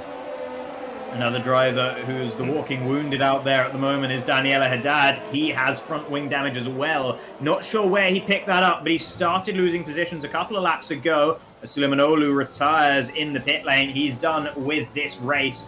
I'm not sure exactly what happened to Norbert Jakab either. He's pitted again. He must have also got front wing damage, and he is well off the back of the field. So his debut race in the Nations Cup is not going to plan, and that is such a shame there for the Hungarian. Meanwhile, further up, Zvetkov and Beresne, as Beresne sent it up the inside of the hairpin there, but Zvetkov with a lovely up and under to try and defend his position from the Hungarian. Charging around the outside of Spoon goes Beresne, and he makes that move stick. Zvetkov demoted down into 6th. Lovely stuff from Danny Berezne, and we've come to expect that, of course, from the Hungarian. Yeah, great move there. Very daring, but it worked really well. Meanwhile, Zelen now sizing up Pfefferman here to finally get past him for P2. Not able to do so. And I think Karaton is hoping that Pfefferman stays out as long as possible. And he does once more. So Karaton really helped right now by the German in the Mercedes behind a sort of German-Spanish alliance here. Zeller looking for the move. He just can't find the opening there on the Mercedes of Pfefferman. He just can't find the way past, and he is stuck behind Pfefferman here for now. Tarabukin just got passed by both Sendel and Levece, as far as I can tell there, which is odd because Sendel has that front wing damage. So I'm not sure if there was a mistake made by Tarabukin. Actually, Tarabukin also has front wing damage. There's a lot of cars which have sustained injuries over the course of this race, and that's allowing the likes of Domenico Levece to make better progress up through the field, but it is coming at the cost of losing time to those cars which are still fully functional. As Danny Moreno is making a move there on Zvetkov. Zvetkov once again losing out in the hairpin, and this time it's Danny Moreno who gets past the Russian Stahulet. The next one up to try and take a swing at the AlphaTauri of Zvetkov. And this is just so remarkable. Seeing Danny Moreno basically pulling off the same move that Danny Berezne did one lap ago. This is how these drivers operate at the highest level. They're both F1 Esports Pro Series drivers. Moreno saw Berezne pulling off that maneuver. He knew at that point that Zvetkov had a weakness going into the hairpin, braking a bit earlier than he could. And he knew that he can take advantage of that weakness, decided to do so just one lap later, and it worked out an absolute treat. Karaton has pitted. He'll be going on to a set of soft tyres, and he hasn't stayed out for as long as I might have expected him to be honest. He is going to come out down in 16th as Tarabukin leaves the session. He's currently running in 12th, so that's bad news for him. That cannot have been intentional for the Russian. A disconnection issue, perhaps, as ahead of where his ghosted car is. Here is Domenico Levece still frustrated behind that Mercedes of Christian Sendel. The Team Germany driver defending the position with all his might right now. And Domenico Levece will be feeling like, I'm definitely going to get past you before the end of this race. It may as well be now. Stachulec pulls off the same move against Zvetkov. Once again, this time, it's a little bit more dangerous here, but he does make the move stick ultimately through this long right-hander here heading up to Spoon. But once again, Piotr Stachulec, another one of those drivers, they look at what's going on in front of them, they see what's going on, they realize, they learn, and they adapt. And Stachulec gets the move into the hairpin here on Zvetkov, who really seems to struggle with that one corner. Bial, meanwhile, trying to size him up into the Cassia triangle. Seems like Zvetkov is a bit stronger there. Yeah, Zvetkov defending that position for now, as Pfefferman also comes into the pits for Team Germany. He is the last driver to pit. Now everyone has made that stop, and here comes Bial up the inside of Zvetkov, and once again Zvetkov powerless to defend as Zsolt Bial makes his way up into 6th. Currently, it's a United Nations 1-6 in this race. Yeah, and what a great result that would be for them. I mean, we've seen them try to qualify in the qualifying events, and they just missed out. They did a fantastic job, but it just was not enough in the end. But now they found their way here through some dropouts, and immediately they're showing why they should have been included in the first place. Absolutely, yeah, and they, of course, did have the chance to try and get themselves included because they were the Team Hungary team which participated in the qualifiers, almost made it in the second qualifier. They were beaten out by Team Turkey in the end, but it was really, really close between those two teams. And, yeah, they'll be glad to be here now and proving their worth here in the Nations Cup proper. Yeah, meanwhile, here comes Pablo Joglar, now down the inside of Zeller, going for the lead, getting back the position that he originally started on. And, it's getting really close between those two. Zeller wants to hold it round the outside, not able to do so through the Cassia triangle. And Joglar says thank you, but at the same time, he will now be vulnerable under DRS. Zeller might have an opportunity here to get that position back immediately. He has to go the long way around. Round the outside. They're side by side, and I think they made contact there. But Hoglar keeps the position. Yeah, nicely done then by Pablo Hoglar. He claims the race lead. But look who's behind Zella now. It's Danny Berezne. And Berezne has a lot more in terms of battery charge compared to his countryman driving for the United Nations team just up ahead of him. Danny Moreno also in a very comfortable spot regarding his battery percentage. So him and Berezne are the two drivers you'd expect to be trying to challenge Zella and Hoglar into the final few laps of the race. And you can see just how close they're able to be right now as Pfefferman has binned it through the S section, and we have another safety car. Yeah, and this is maybe what Caraton would have liked to have waited for, but at the same time, this might help him right now because he gets to close up, as does everyone else. But we look at the tires, and I mean, look at that difference. 7 laps, 7 laps, 7 laps for everyone. Caraton, 1 lap. He's going to be flying. I would, if I estimate the difference in lap time of the tires between Caraton and everyone in front of him, let's exclude Zella here and just look at the same tire compound, the softs. I would say Caraton should be around, make that at least a second quicker. That's what 6 laps do. At least a second quicker than everyone in front of him. And Haddad and Perigny are actually pitting, I think, for a set of new softs is what we're going to see there. That is interesting, and that is honestly quite clever because they were already a bit further down the order. They're only going to lose about 2 or 3 places here. And they get another option, another opportunity to gain back some positions on the better tires and make some moves through the field.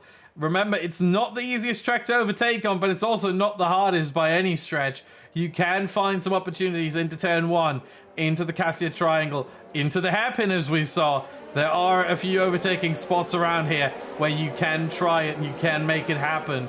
And especially on better tires, that hairpin right here that Pablo Hoglar and the rest of the field just go through is a fantastic opportunity because you need a lot of grip to go through there, and fresh tires definitely provide that very well.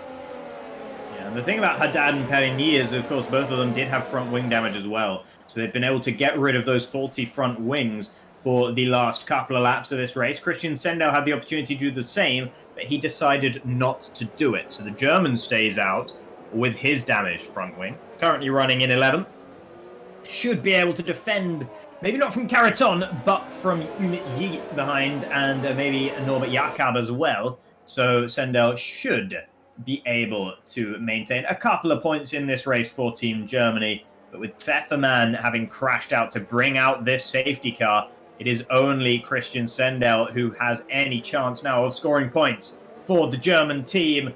And here we go, safety car coming in. There are a lot of penalties throughout the field, but I think some of them will be removed because there were incidents behind the safety car. So maybe we can ignore some of those. But here come Hoglar, Zella, and Perez as they look to get going. Stachules ran into the back of Moreno and got himself some front wing damage there. We saw the helicopter go. Look at how close it is there. Oh my goodness, this is not going to end well, is it? Oh, how are they making it through the first 2 corners without any incidents? Oh, Svetkov almost crashed there. Vallejo was right behind him somehow. Yeah, he didn't make contact, but Svetkov almost lost that car entirely on the exit of turn 2. But he just about held on. And Leveche, Stahulet, Kruti, Vallejo, they've all got past Stahulet with that wing damage. Christian Sendel trying to battle with them as well, as it looks like Daniela Haddad's had an issue through Dunlop. He's round, and that is such a shame for him because he was ready to go on a charge with those fresh, soft tires. Further up, Svetkov is losing out now to Ruben Vallejo, who makes the move once again in the hairpin. That's going to be Svetkov's least favorite corner as he makes contact with Kruti on the exit. and he might be finding himself losing yet another position. Further up, Zeller and Pablo Hoglar were going side by side into Spoon, but Hoglar just holds on to first position in this race. A major snap of oversteer on the exit of Spoon for Zeller, and that might give the opportunity for Berezne. Smelling blood in the water right now is the Hungarian driving that Alfa Romeo, currently in third. He needs to get past Zeller now to make sure he has an opportunity to get past Pablo Hoglar into the final lap. But there's Danny Moreno all the way around the outside. It's Danny Moreno, and that might mean that Berezne has lost the position when he thought he was going to gain one. Bial is going to be involved in this, potentially in this fight as well. He doesn't look to get involved, steps away from it, not deploying the overtake. And Berezne cannot fight back either. So Danny Moreno taking advantage of Berezne getting blocked off there by Zeller in the braking zone. And if there was any rumors of the United Nations team working with Team Hungary, I think we can put that one to bed. Yeah, very likely we can at this point. Zeller absolutely blocking Berezne there, but legally blocking, defending against him. Danny Moreno, you know, he sees this, goes, well, I mean, there's the outside for me. I'll take that one. And fantastic move. It's difficult to overtake around the outside into the Cassia Triangle, but Moreno made it work, saw the circumstances, decided it was the best option, and indeed turns out it was. Hoglar, meanwhile, still leading the race, and Zeller right behind. It's really, really close. They have about 4 more corners to go. They have 130R left. They have the Cassia Triangle. That's 2 corners. Tarabukin seems to be around. And they have, of course, the final right-hander, which is a flat-out corner. It doesn't really count as one. This is the final overtaking opportunity, and it seems like Pablo Hoglar is going to be able to bring it across the line and take the victory for Team Europe.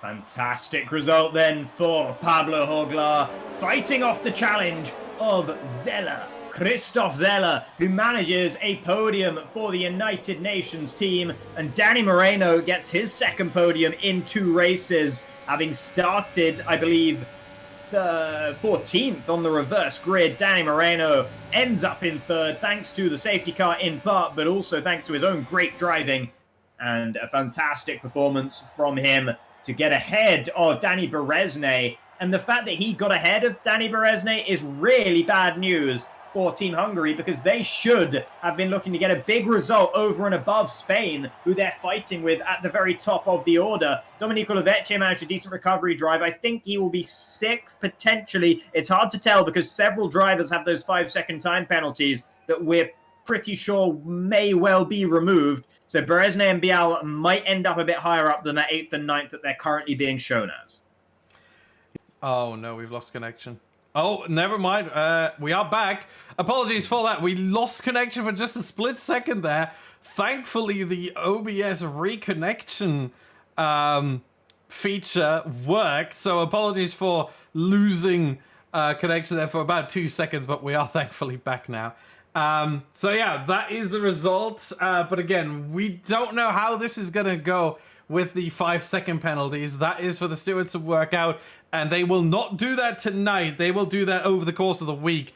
So the live standings we will show you after the next ad break will be with all of those 5-second penalties still in place and not removed. So take it with a bit of a grain of salt, but for the most part, I think there will be rather accurate, and I think with that, we're going to prepare for the final race around Brazil, and we'll be right back after some more advertisements.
It's time now.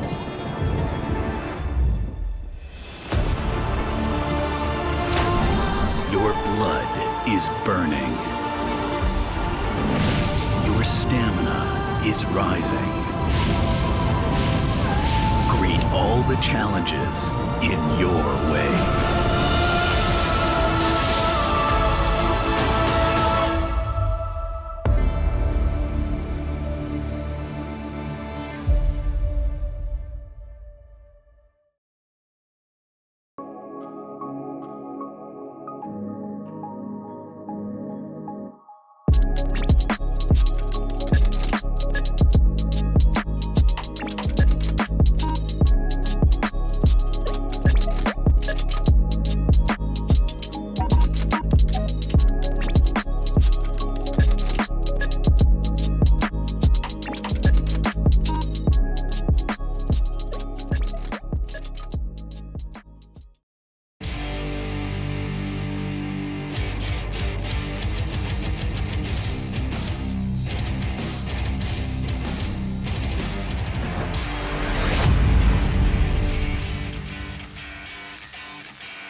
And welcome back then, everybody. After our second race of the day, we are getting prepared now for race 3 of round 5 of the ORL FuturEsports and Next Level Racing Nations Cup by Mobiuz Gaming. My name is Aladar, also known as Jacob Hancox, and joining me in the commentary box, as per usual, is the wonderful Austin Smith, aka Badgerman. Yeah, let's go on and have a look at the live standings after this last race, after the second race of the evening. We have one more coming up, and it is Spain still in the lead, but Hungary not just falling down to second as they did after Italy, but even falling down to third now, but only 1 point behind the Italians. Spain increasing their lead, 225 for them. Italy 203, Hungary 202. Only 23 points between those three teams, which really ultimately means absolutely nothing, because we've seen the gap between Hungary and Italy before this event.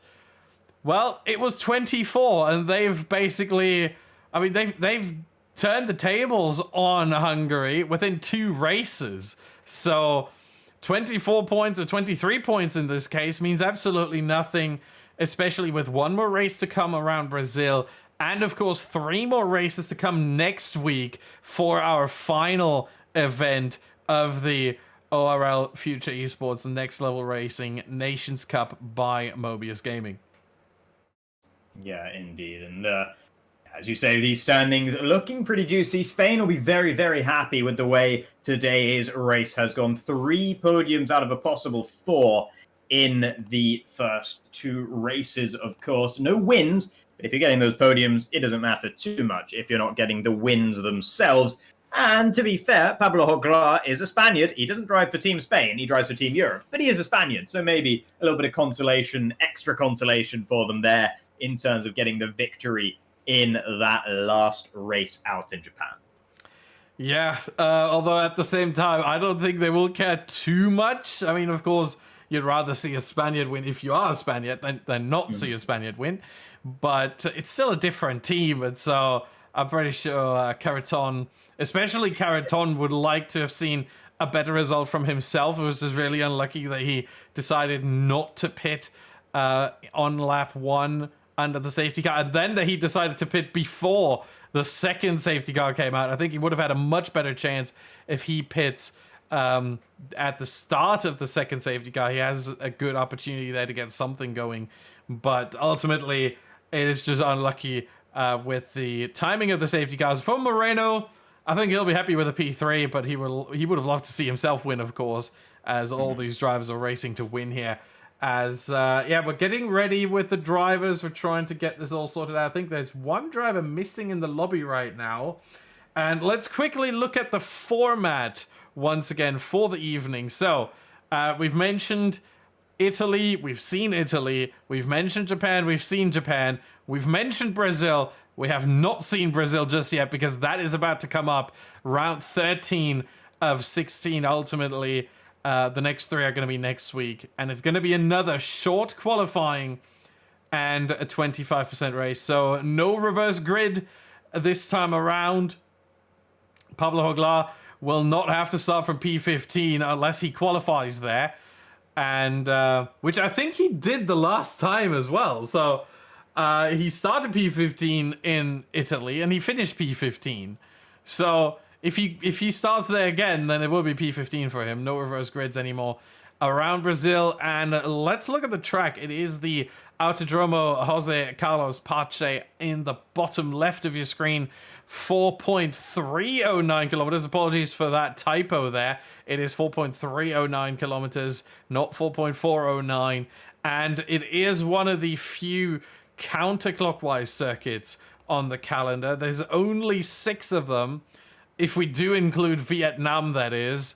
The other ones would be Baku, Singapore, USA, Brazil, and Abu Dhabi. So, yeah, very difficult in real life for the drivers, of course, because their neck muscles aren't especially trained for that kind of G-force. They're more trained to the clockwise circuits and less to the counterclockwise. But for our sim racers here, it should not be an issue whatsoever. Yeah, absolutely. It will not be an issue whatsoever for them. And speaking of the sim racers, why don't we once again take a look at our lineups for our 3rd and final race here in round number 5. Yeah, let's start us off again with the team that led before this whole event. It is, of course, Hungary, and once again, they make one change. Dani Berezne is the constant in this team, and Istvan Puki, so they will have used all 4 drivers throughout this event, will be joining him on the grid. For Team Spain, it is, as ever, Alvaro Caraton and Danny Moreno, a formidable lineup, as always. The same can be said for sure for Team Italy, as Alessio Di Capua, the winner of Monza, steps back in, and he will be alongside Daniela Haddad, the winning duo from Monza. Maybe they can get a 1-2 again.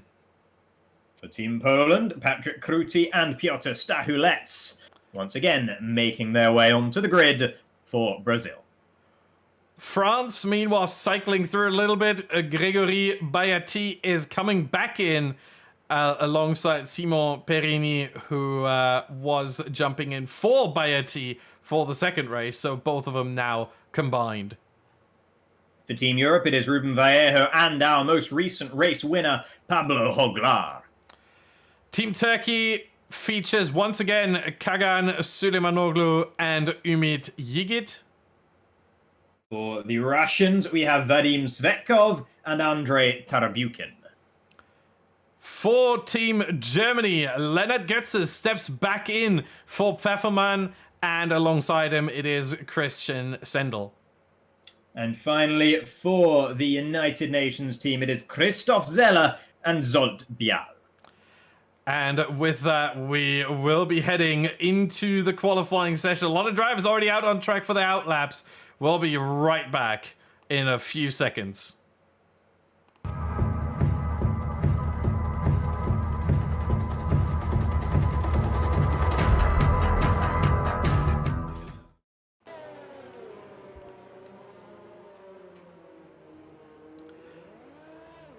And here we are, and we have the first drivers, it seems like, starting their laps already. In fact, Zeller is the first one here, at least on my screen. It might be that other drivers are ahead of him, but Zeller looks to be the first one here, and he is now down the Retta Aposta and into what I always like to call, very affectionately, the infield of this track.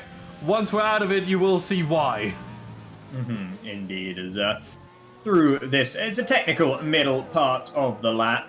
This corner always very, very difficult. As Pinheirino that we just saw Zella going through.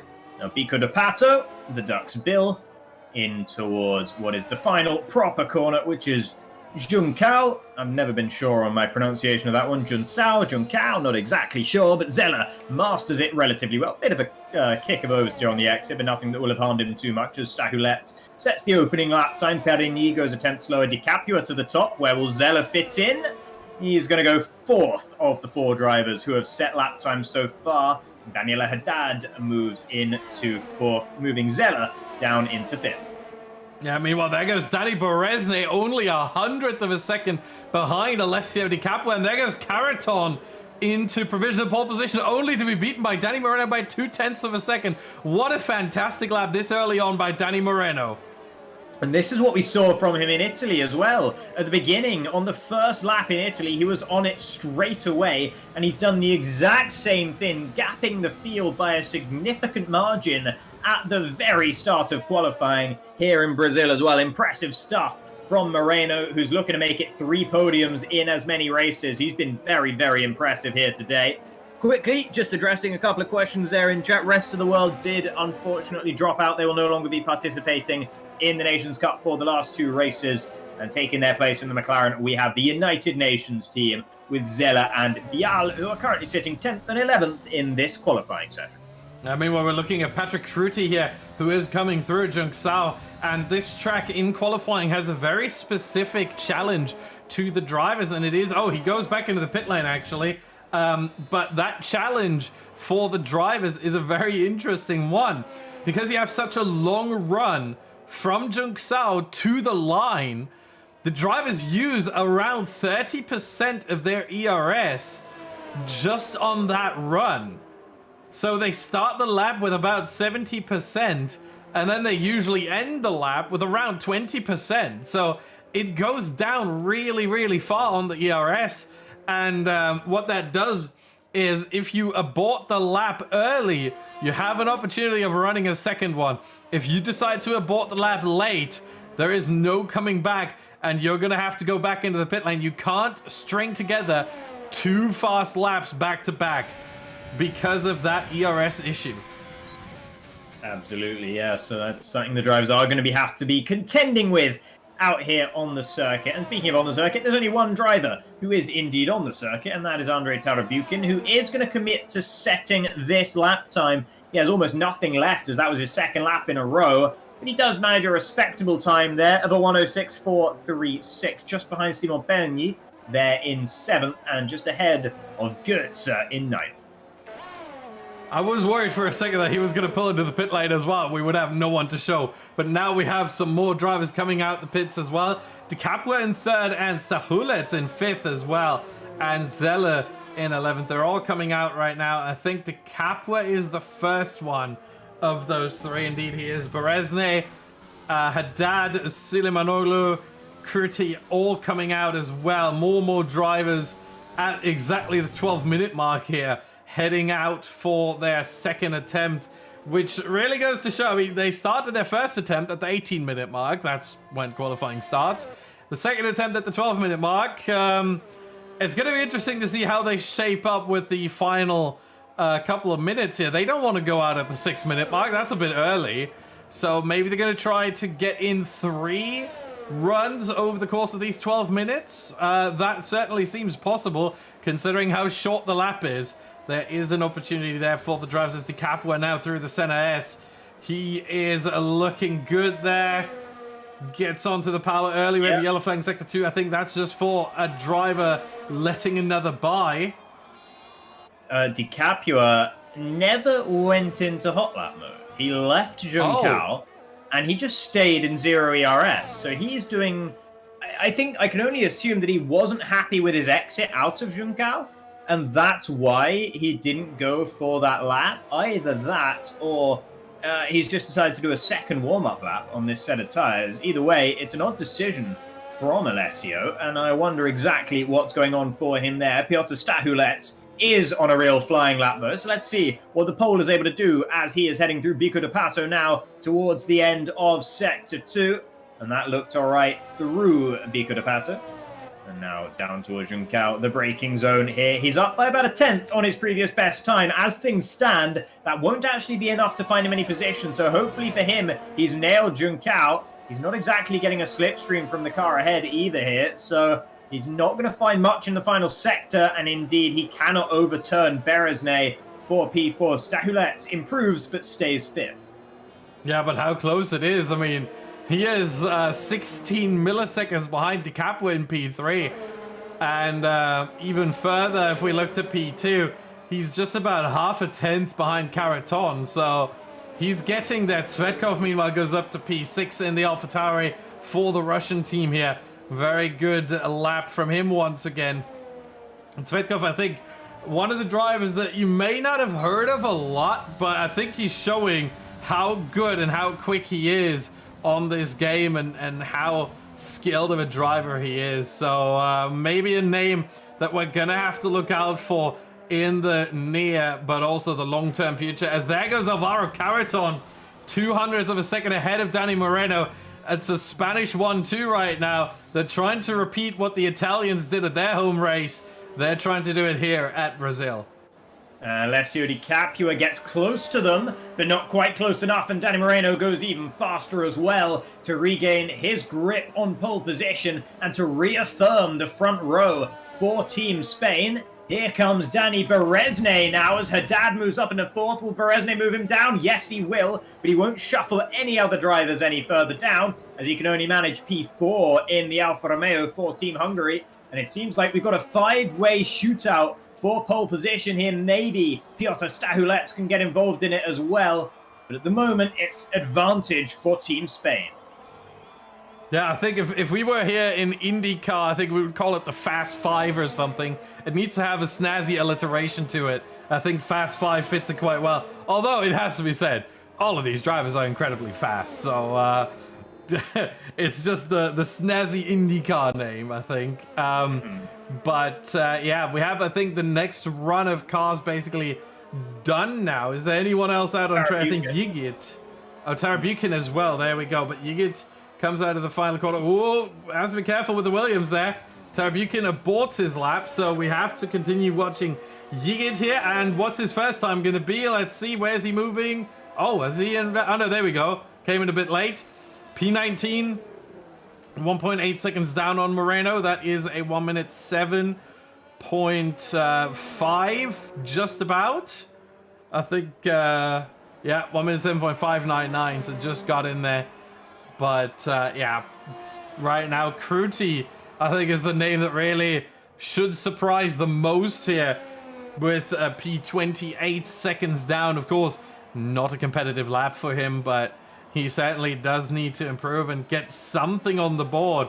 He doesn't want to start in P20, and he needs to get something going here for himself. Yeah, I'm seeing another parallel actually with the race in Monza, or the qualifying in Monza, because Patrick Kruti spent the whole time at the bottom of the table there until the very end, when he didn't set a lap time for a long time in that session as well. So, seems to be a bit of a trend at the moment here, today at least, for Patrick Kruti. Hopefully he can get it sorted out in this final 6.5 minutes of qualifying. Zeller is currently on a flying lap for the United Nations team, and he's heading into the middle sector there as he enters Pinheirino, the Spider. You've got to be very, very careful going through there. It's very slippery under traction on the exit. Zeller has held onto the car, didn't make the apex of Bico de Pato, locking up and just understeering wide a little bit as he heads now towards Juncao. And braking all over that grasscrete on the outside. Maybe a bit tentative through there for Christoph Zeller. And I'm not sure that this lap is going to be fast enough for him. We'll see, as he is committing. He's going all the way to the line. He thinks it's good. Will it be good enough? It's all right. It moves him up into 10th there with a 106.244. Bial just behind is also about to cross the line, but he has invalidated his attempt. So never mind that. Simon Perigny is getting towards the end of his flying lap as well. Yeah, he's coming now through the middle sector about to enter the final sector of the lap here. As he has, he has a racing point there. That is the lap completely ruined for Perini. Very, very unfortunate. How much was he up by after 2 sectors? That is the question. And how much did he lose? I mean, we know how much he lost. He lost the whole lap. But if he could have improved by about 0.2, let's say 2.5 tenths, quarter of a second, that would have been good enough for P7. So definitely a massive, massive unfortunate circumstance there for Perini with one of the Italian drivers right in front of him. And I think that was Alessio Di Capua, who is now on his own run there. And, well, the question is, might this be penalized for Di Capua? Well, we'll have to wait and see. It's going to be a while before we find out the answer to that particular question, but it's definitely a question worth asking. Piotr Stachulets has put himself up in a 3rd in the last minute or so, but the rest of the Fast Five, as you dub them, are out there on flying laps right now. Alessio Di Capua is the one that's furthest in front, and he is a 10th up. He's set a purple middle sector, and this is looking good to put himself ahead of Alvaro Caraton at least. He'd love to disrupt the Spanish party on the front row of the grid. Can he do it as he'll nail it towards the inside, drifts back to the outside for the finish, and yes, he moves ahead of Alvaro Caraton, and Caraton has invalidated his attempt. Ruben Vallejo, he's moved up in a P6. Let's see what Daniela Haddad is doing, because he's heading up towards the line now in his racing point. I'm not sure where he was, and indeed it wasn't fast enough. He's back into the pit lane. Danny Beresne, he is fast enough. He's committing to finishing this lap, and he goes ahead of Caraton as well, up into P3. Danny Moreno, he's not improving through the first 2 sectors, but he's very close to what has been an absolute rocket ship lap time that he set last time around. If he can manage to find a little bit in this final sector, and he cannot, he's back into the pit lane as well. So, one more lap available to these drivers. Currently, it is Danny Moreno from Di Capua, from Beresne, then Caraton, Stachulets, Vallejo, and Haddad making up our top 7. Goetze, Zvetkov, and Sendel rounding out the top 10. And that's looking pretty good for Team Germany, who've been quietly plugging away at this one in qualifying. Yeah, and it seems like our Fast 5 have evolved into a Super 7 here, with Stachulets and Vallejo both joining the fray and putting themselves ahead of Daniela Haddad, who has fallen down to 7th, as you mentioned. And yeah, we're waiting right now. Is there anyone out on a lap right now? I think they're all going on in laps, the drivers that we do have. Beresne just entered the pit lane. Goetze we saw come across the line and improve. Apuki is on an in lap. He's going completely off the road there. And then we have Süleymanoglu, who I think has started a lap, in fact. Yes, he has. So he is on one, but everyone else is just on out laps right now. And a lot of traffic there in front of him. Heading now into the middle sector, and through the middle sector, that is. And let's see how his lap goes. He is lost right now, but he's looking to improve for sure. Süleymanoglu through the middle sector, coming down here. Oh, you see the twitch there. Couple of twitches just on the exit of the corner. And that is just so much slower. If you don't get the grip down, you don't get the traction out of the corner. Even if the next straight isn't as fast and as long, that still costs you a significant amount of time. And here he comes now through, through the final straight, through the main straight and across the line. Is it going to be an improvement? It is just about 1/10.5 improvement. And he is currently beating out his teammate Yigit for P19. Just behind him is Daniela Haddad, starting what will be his final flying lap of the session. He's gone out a little bit earlier than the rest of them, and here he goes through the center S's, as he will try and keep it as much to the inside on the exit of turn 3 as possible. Now down the Retro Aposta to Desquito de Lago, turn 4 here, as he turns in for that one. And on the exit of Desquito de Lago, 2 cars on the right-hand side. That's the Spaniards. They'll get nice and out of the way. Into Ferradura we go now with Daniela Haddad, and he's committed. You can see it through there.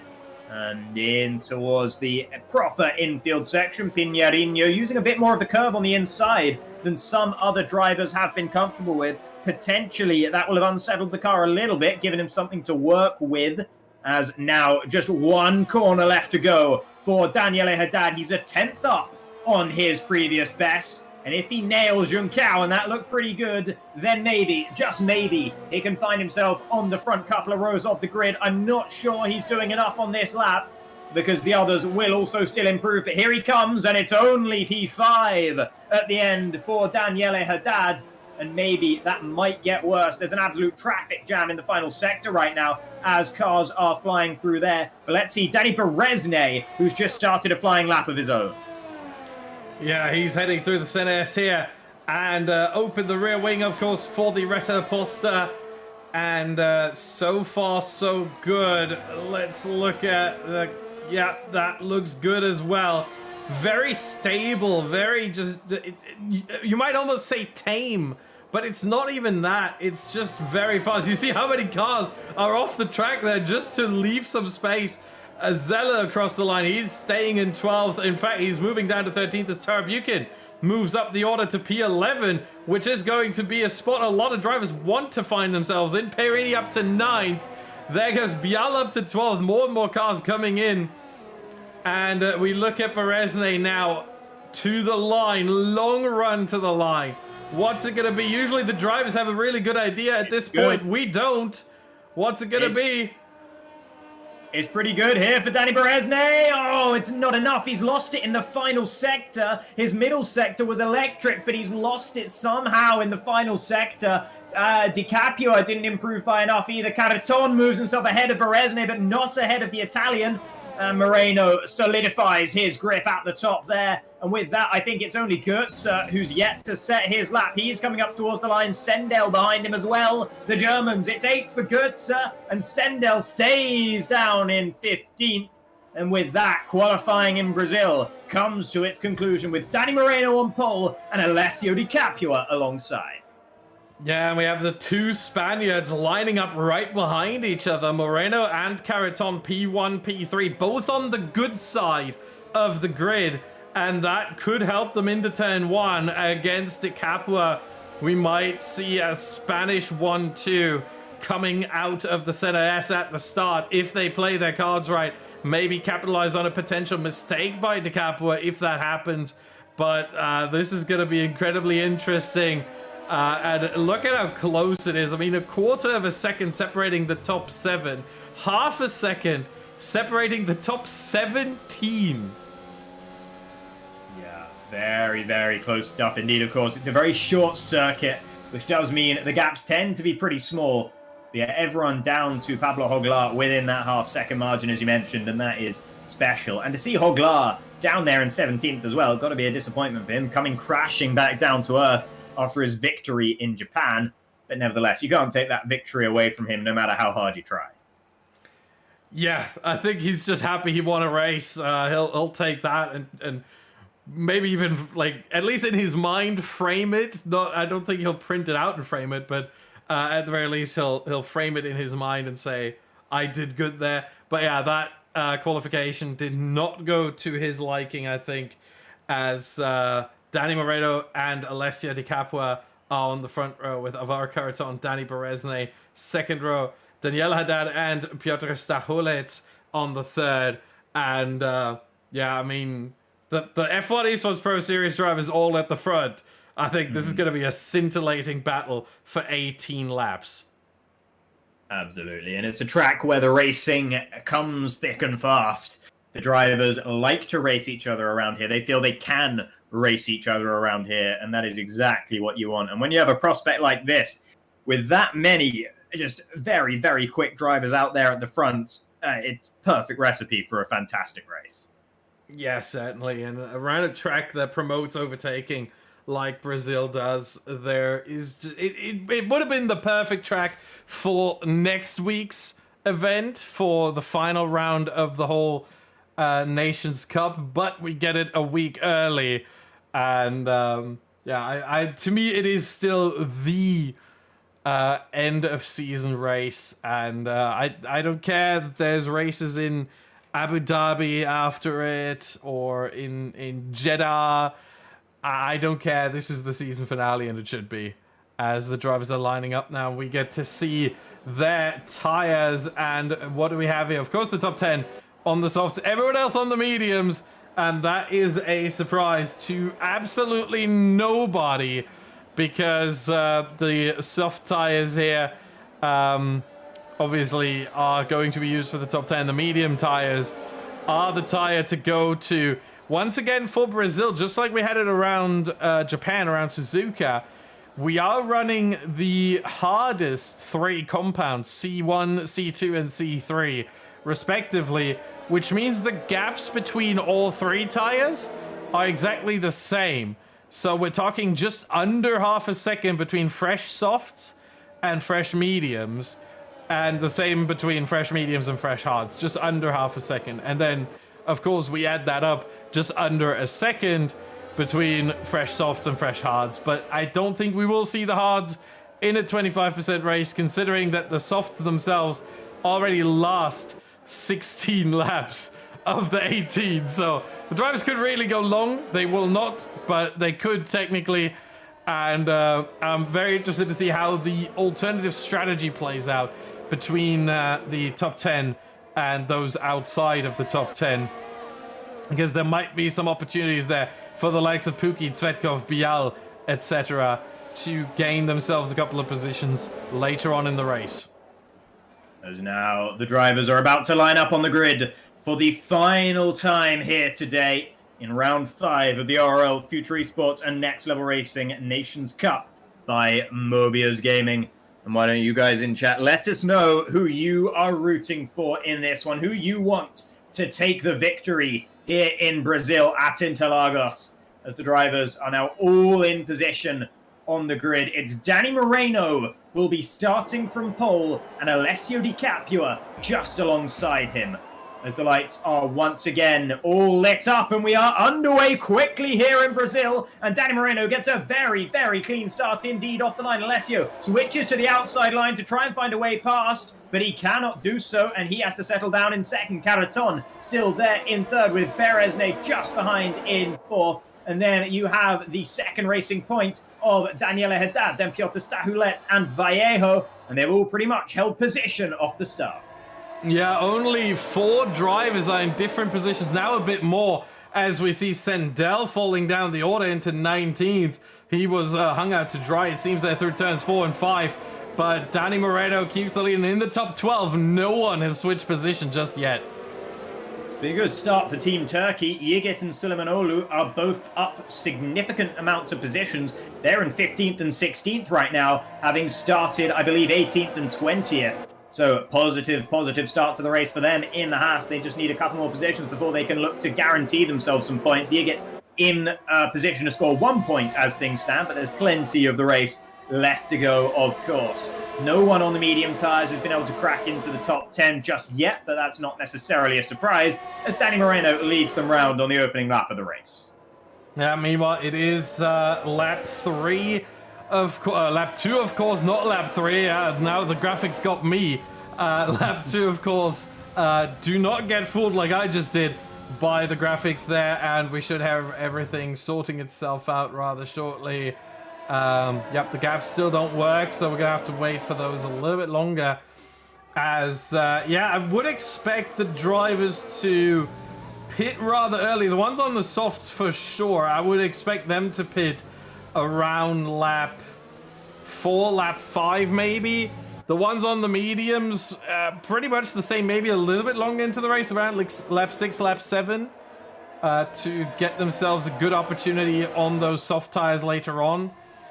But as of right now, tires not an issue, and they won't be really, as these tires will barely get past, I would say past 30% really of tire wear, which is absolutely nothing. And Danny Moreno has the fastest lap for now, and we can finally use some intervals here as well to see how do the gaps evolve between the cars. And yeah, not much going on right now. It's very much a stalemate, because we have 18 laps, which is quite a bit more. And of course, they are short laps, but they are still 18 laps, and so many overtaking opportunities as well. The drivers don't want to battle right now. What they want to do is just stay in line. Hopefully there's a gap that builds somewhere, and then they just want to drive off into the distance to secure themselves a good position and in the last couple of laps, fight for an even better one. Yeah, the DRS has now come online, so in theory, that puts Danny Moreno at a little more risk from Alessio Di Capua just behind, but the Italian, I doubt he's going to be too interested in passing Danny Moreno in the next couple of laps unless he plans on pitting nice and early, which I suppose is always going to be a possibility as well. Danny Moreno still leading the way as they head around onto the main straight once again. Di Capua just behind, 4/10 of a second away. Caraton, 4/10 of a second back from him. And then Beresne, then Haddad, who's falling a little bit further away from the front four, maybe struggling just a tiny bit, maybe losing about a 10th or so every lap to these front guys, struggling to live with their pace ever so slightly. Yeah, that could very well be the case here with Daniela Haddad. However, it would surprise me ultimately. I mean, we know how quick he is, but it might be the dirty air that affects him. Maybe he runs a different setup that affects it more than the other cars in front. But it might also be that he just runs a different setup altogether, and so he loses a bit of time through the really, really fast sections. But then once we get to the infield here, he gains back a little bit. And that seems to be exactly the case. I mean, he entered the middle sector with about 8/10 of a second of a gap, and at least he clawed back a little bit of it. 7/10 now, but you see it's increasing there. And he might be the one at risk here. He's not using as much ERS as well, and that might hurt him. He might want to change that going forward, as he seems to struggle in a straight line. Yeah, I mean, he's not using as much as Alessio Di Capua, but everyone else in the top five has slightly better ERS than Daniela Haddad. He's not used much, of course, but he did use some in the opening couple of laps, and now maybe he's in recovery mode, but maybe he just needs to use that just to stay with these guys. Maybe that's what makes the difference between him being a 10th away and him being right on their pace right now. And that's not a good situation to be in. If you find yourself needing to burn ERS to stay within DRS range, that's always going to be bad news for you when it comes towards the end of the race, because you are inevitably going to find it harder to battle, to make overtakes, to defend from other drivers once you get down to the final stages where people are looking to make moves. Several drivers came into the pits at the end of that lap. It was Svetkov, Zeller, Balati, and Sendel, and they've all gone from mediums onto a fresh set of softs, which will take them to the end of the race. Yeah, if you use too much ERS early on, you really live on borrowed time. And there we have Kruti now in the pit lane. I think he is the first of the drivers that started on the softs. Indeed, he is. So he wants to get rid of those soft tires early. He might know, he might have realized when he prepared for this event. As we heard, he didn't prepare much, but he may still remember from other events he was racing in that here around Brazil, the tire compounds are very close to each other, and so it doesn't really matter what you're on or what you pit onto or what you start on. What's more important is when you pit and how fresh your tires are. And so he goes for the early pit stop here onto medium, still thinking, hey, those medium tires, they're fine. They're just half a second slower than the softs around him of Tsvetkov, Zeller, Suleimanoglu, Bayati, Bial, and Zendel. So he doesn't lose that much time from it, but he gains over everyone in front in the top 13. Yeah, and we'll see how much that's going to help him when it really comes down to it. Beresne, Stahulet, both into the pit lane now. Stahulet's picking up a 5-second penalty for speeding in the pit lane, and he was an outside chance of a podium in this race, but that's all gone down the drain now for Piotr Stahulet, who I think maybe got held a little bit in the pit lane there as well. Not sure if that was just a bug or not, but he has picked up that 5-second penalty. Tarabukin, Yigit, and Pablo Hoglar all following Beresne and Stahulet into the pits as well. Meanwhile, we're looking at the top four once more. Sort of Vallejo sliding into the frame every now and again. But really the top four, the two Spaniards, the two Italians, they're all going a bit longer, which means they will all have to pit over the next 2 laps. What's going on? Sorry, I just realized Beresne also got that 5-second penalty. He also sped into the pit lane. It was masked by the penalty popping up for Stahulet. It replaced Beresne in the bottom left, so I didn't catch it. that he has a 5-second penalty as well. Oh, that is such a shame for Berezne, and really, genuinely very bad news for Hungary's hopes of trying to get within touching distance of Spain once again. Yeah, meanwhile, the second drivers of each team in that train in that moment, Karaton and Haddad, who were in 3rd and 4th, have gone into the pit lane. Now, still in 3rd and 4th. The question is for how long will that remain? And now we only have 2 cars out in front who haven't pitted yet. And that is Danny Moreno and Alessio Di Capua, who I think, I'm very certain, in fact, will come into the pit lane at the end of this lap. Danny Berezne gets out of the pits comfortably ahead of Alvaro Karaton, and that is one undercut successfully pulled off then by the Hungarian, and he'll have fresher... that's the undercut pulled off. Won't have fresher tyres, of course. Karaton will have fresher tyres, and in fact, he's closing down Berezne right now. So Danny, I don't think is going to be able to pull any sort of gap to Karaton, and he desperately needed to break DRS if he was going to do anything about that 5-second penalty he picked up in the pits.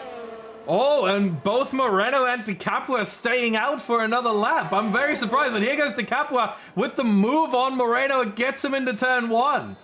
I did not see that coming whatsoever. They're both staying out for another lap. They're going for the optimal strategy if you were on your own. They're going for 9 laps each, it seems, of the softs and the mediums. Interesting choice there by both drivers. They think they can overtake well enough around this track to make something happen. Further down, Istvan Puki just made a position ahead of Patrick Kruti. So that's Puki up into 10th now.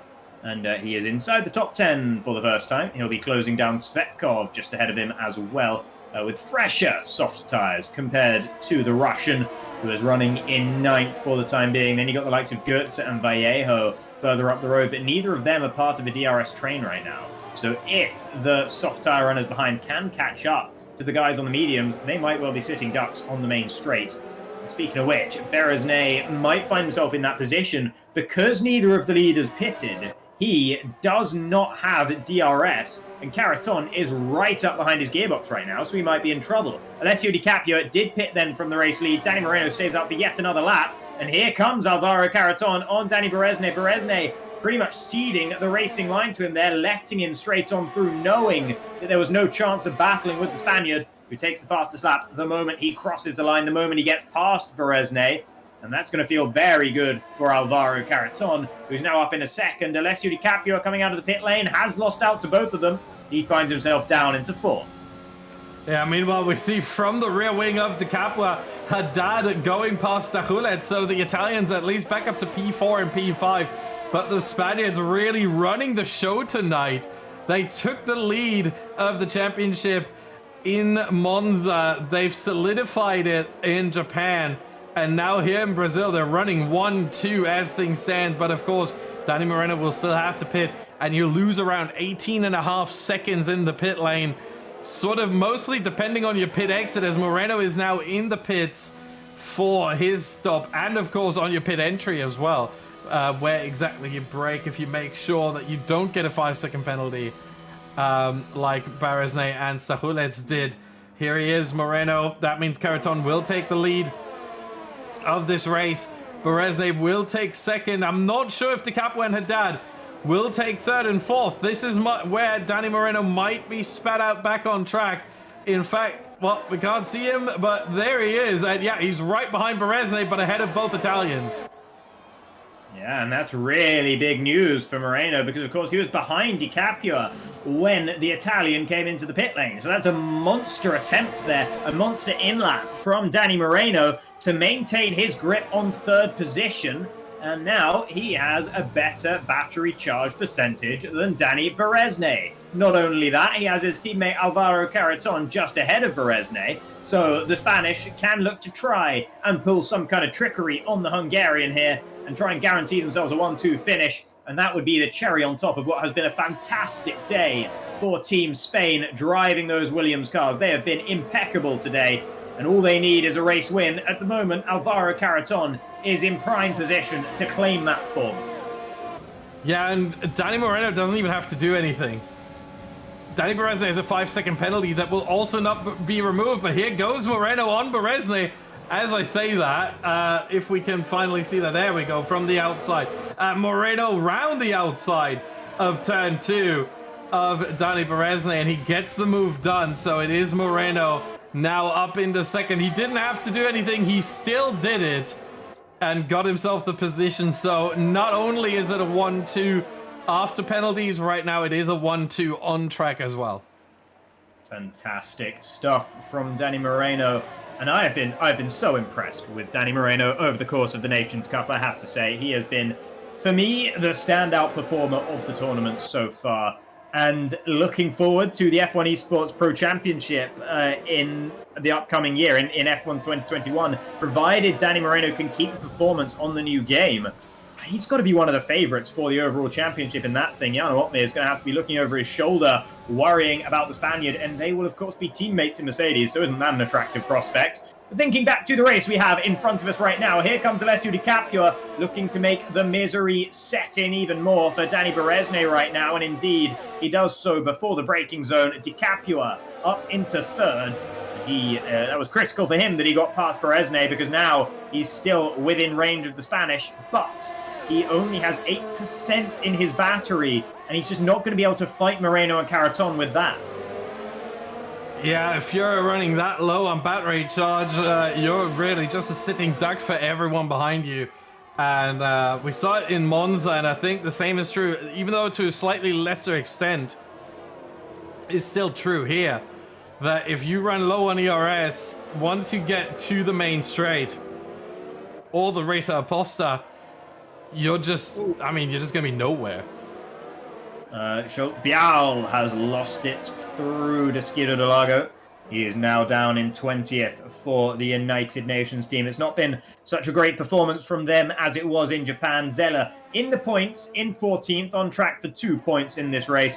So that is all they are going to be looking at in this one, unfortunately, as things currently stand. Meanwhile, at the front, Danny Moreno has been allowed to pass Alvaro Caraton. He has the fresher tyres. And as a result, he wants to lead the way and see what he can do out there. Alessio Di Capua is still there in third, and they got to worry about the Italian. It's not over yet, but they are in a very, very strong position with very sound footing in first and second. Unfortunately for Team Italy, Daniela Haddad has just been just that little bit shy of those front three drivers. He's not looking like getting past Danny Berezne anytime soon. And as a result of that, I don't think he's going to be able to help Di Capua in his battle with the two Williams out at the front. As Bial does retire in the pit lane from this race. Looking down the order, Istvan Puki is at least doing a good job from starting 11th. He's up into 8th for Team Hungary, and he's right up behind Ruben Vallejo. So he might be able to make at least one more position and pull some damage limitation for the Alfa Romeo team. Yeah, meanwhile, the overtake from Danny Moreno on Alvaro Caraton, we caught it on stream, of course. It was very amicable, I think, to say the least.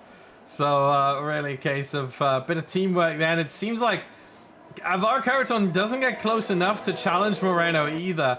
And not because he chooses not to, but I think because Moreno's tires are just 3 laps fresher and therefore provide that much more grip, that Moreno is just able to drive out the disadvantage that he gets from not having the DRS and the advantage that Caraton has from having the DRS. He's able to drive that out here through the middle sector and is able to keep that gap so that Caraton gets the best of both worlds. He gets the DRS down the straights, down the DRS straights, main straight and Reta Aposta, but he doesn't get held up by Moreno or anything, and Moreno actually gets far enough away that even at the end of the DRS zone, Caraton is not close enough to potentially battle Moreno here.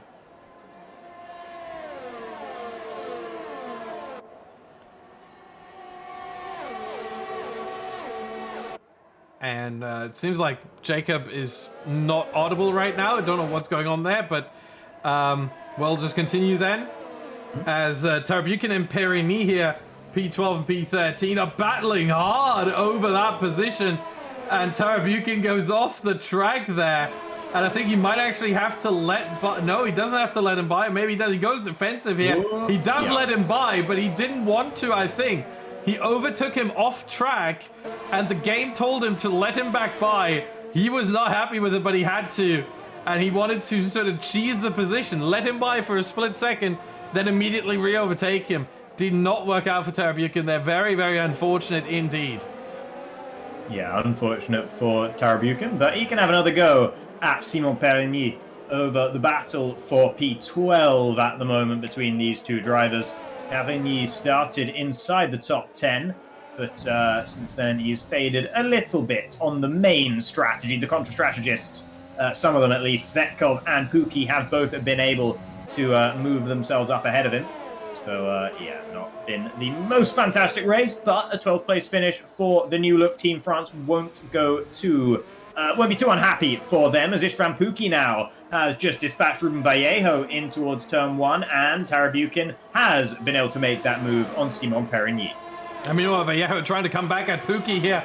Oh, that's getting really close, but he doesn't have the grip to do it. He tried, and I mean, fair effort there. Oh, they touch. Oh, that was close. Oh, they touch again. Puki did not realize that Vallejo was on his outside, and they do tangle up once more. That could have ended a lot worse than it did. That could have ended with two cars in the wall sideways. Thankfully, both Puki and Vallejo realized very quickly and decided to untangle each other and untangle themselves there. But that could have been much, much worse than it was ultimately. Ooh, and speaking of that, Vallejo almost just lost it out of the final corner there. That could have been a lot worse for him as well. He did manage to catch the slide, thankfully for him. He's not close enough to Istvan Puki to think about making a move into turn 1, but he's getting closer, and he will think about making a move. That would have been one hell of a dive bomb from Ruben Vallejo, and he doesn't manage to pull alongside. Further back, Svetkov and Patrick Kruti are battling. They make a bit of contact. Svetkov pushed off wide through turn 2, and Patrick Kruti is the driver in P10. Looks like Balati has had an issue in Sector 3 there, but I think he's going to be okay. As we're on to the final lap of this race, and Team Spain have managed this race to perfection. Look at Danny Moreno out in the lead there. Alvaro Caraton being his rear gunner in second position. Alessio Di Caprio has tried to do something to these guys, but he has not been able to find a way to deal with what they've had to offer. Danny Berezne still part of this train. Daniela Haddad still there. Piotr Stahulet still there. None of them able to make significant imprints as they're coming up towards the line now. Danny Moreno leading the way. He's had 2 podiums on the day. He's letting Caraton back through as they come across the line. Team Spain get a 1-2 in Brazil, and Alvaro Caraton is gifted what will finally be his first win after several have been taken away due to penalties. Alvaro Caraton will be hoping against hope this one stays with him, and what a lovely gesture from Danny Moreno to let Alvaro Caraton take that position back after Caraton let him past a few laps ago. Yeah, I think that was always the plan. If they were in a position to do this, they were going to do this, and it turns out they were ultimately. And so Moreno really just saying thank you for letting him by earlier, and this time around Moreno letting by Caraton. So great teamwork by the two Spaniards here, and a well-deserved 1-2 that further solidifies their championship lead significantly. They already had a 23-point lead before this race. Now over the Italians, if my math is correct, it should be a 35-point lead with only 3 races to go, and that of course will happen next week. But for this week, with a Spanish 1-2 here at Brazil, I think they're going to be very happy with this one, and the strategies are now going to come out to play for next week. But Caraton and Moreno 1-2. Then the Italians, they did everything they could. A 3-4 for them, Di Capua and Haddad. And the Hungarians with a 5-6, so a top 3 teams occupying the top 6 spots. Then we have Stahulet 7, Vallejo 8, Götze 9, Kruti 10, Svetkov 11, Tarabukin 12, Perigny 13, Zealot 14. Pablo Joglar does get the final point. He would have hoped that there was going to be another reverse grid race. Unfortunately, that is not the case this time around. Zendel 16, Süleymanoglu 17, Yigit 18, Bayati 19, and Bial, the only non-finisher in this race.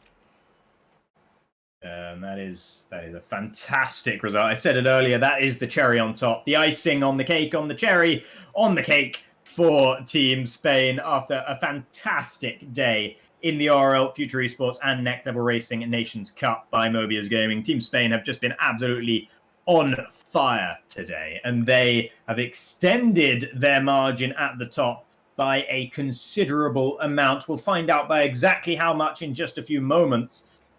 Team Italy will be keeping them within arm's reach. Hungary falling a little bit further away, but given the swing we saw today in Team Spain's favour, things can all change again in the 6th and final round. It's not over yet, but the Spaniards are in a fantastic spot. Yeah, and with that, we will be right back, hopefully with some drivers to talk to after this break.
What will you like today?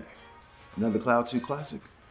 I'll stick with the usual. Maybe take a little bit off the sides.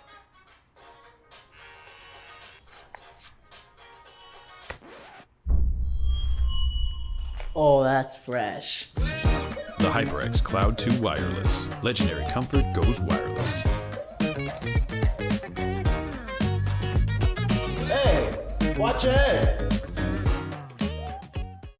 Welcome back, everyone, for the final time tonight. And we have had 3 thrilling races here today in the ORL, FuturEsports, and Next Level Racing Nations Cup by Mobiuz Gaming. This has been round 5, and we'll be bringing you some driver interviews from some of the very fastest in the field in just a moment. But first, why don't we see how that last race affected our overall standings?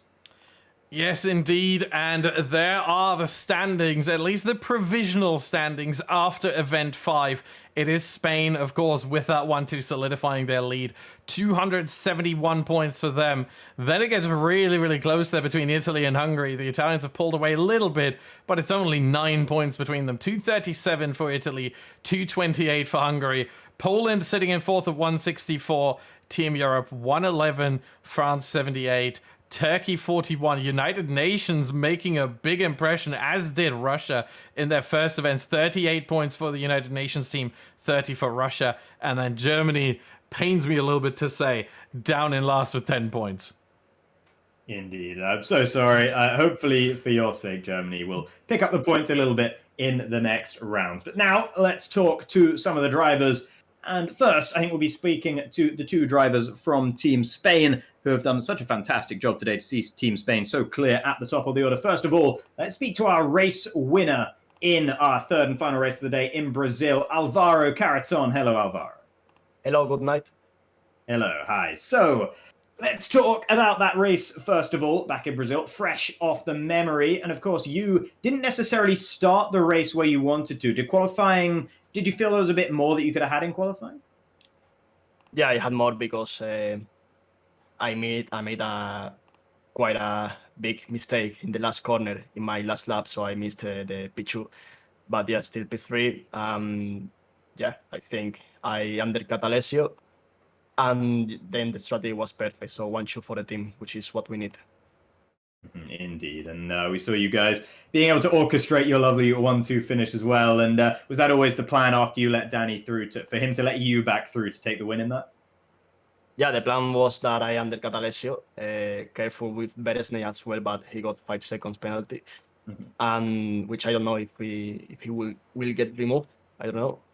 And yeah, then obviously Danny Moreno pitted like 3 laps later than me, so I just let him go.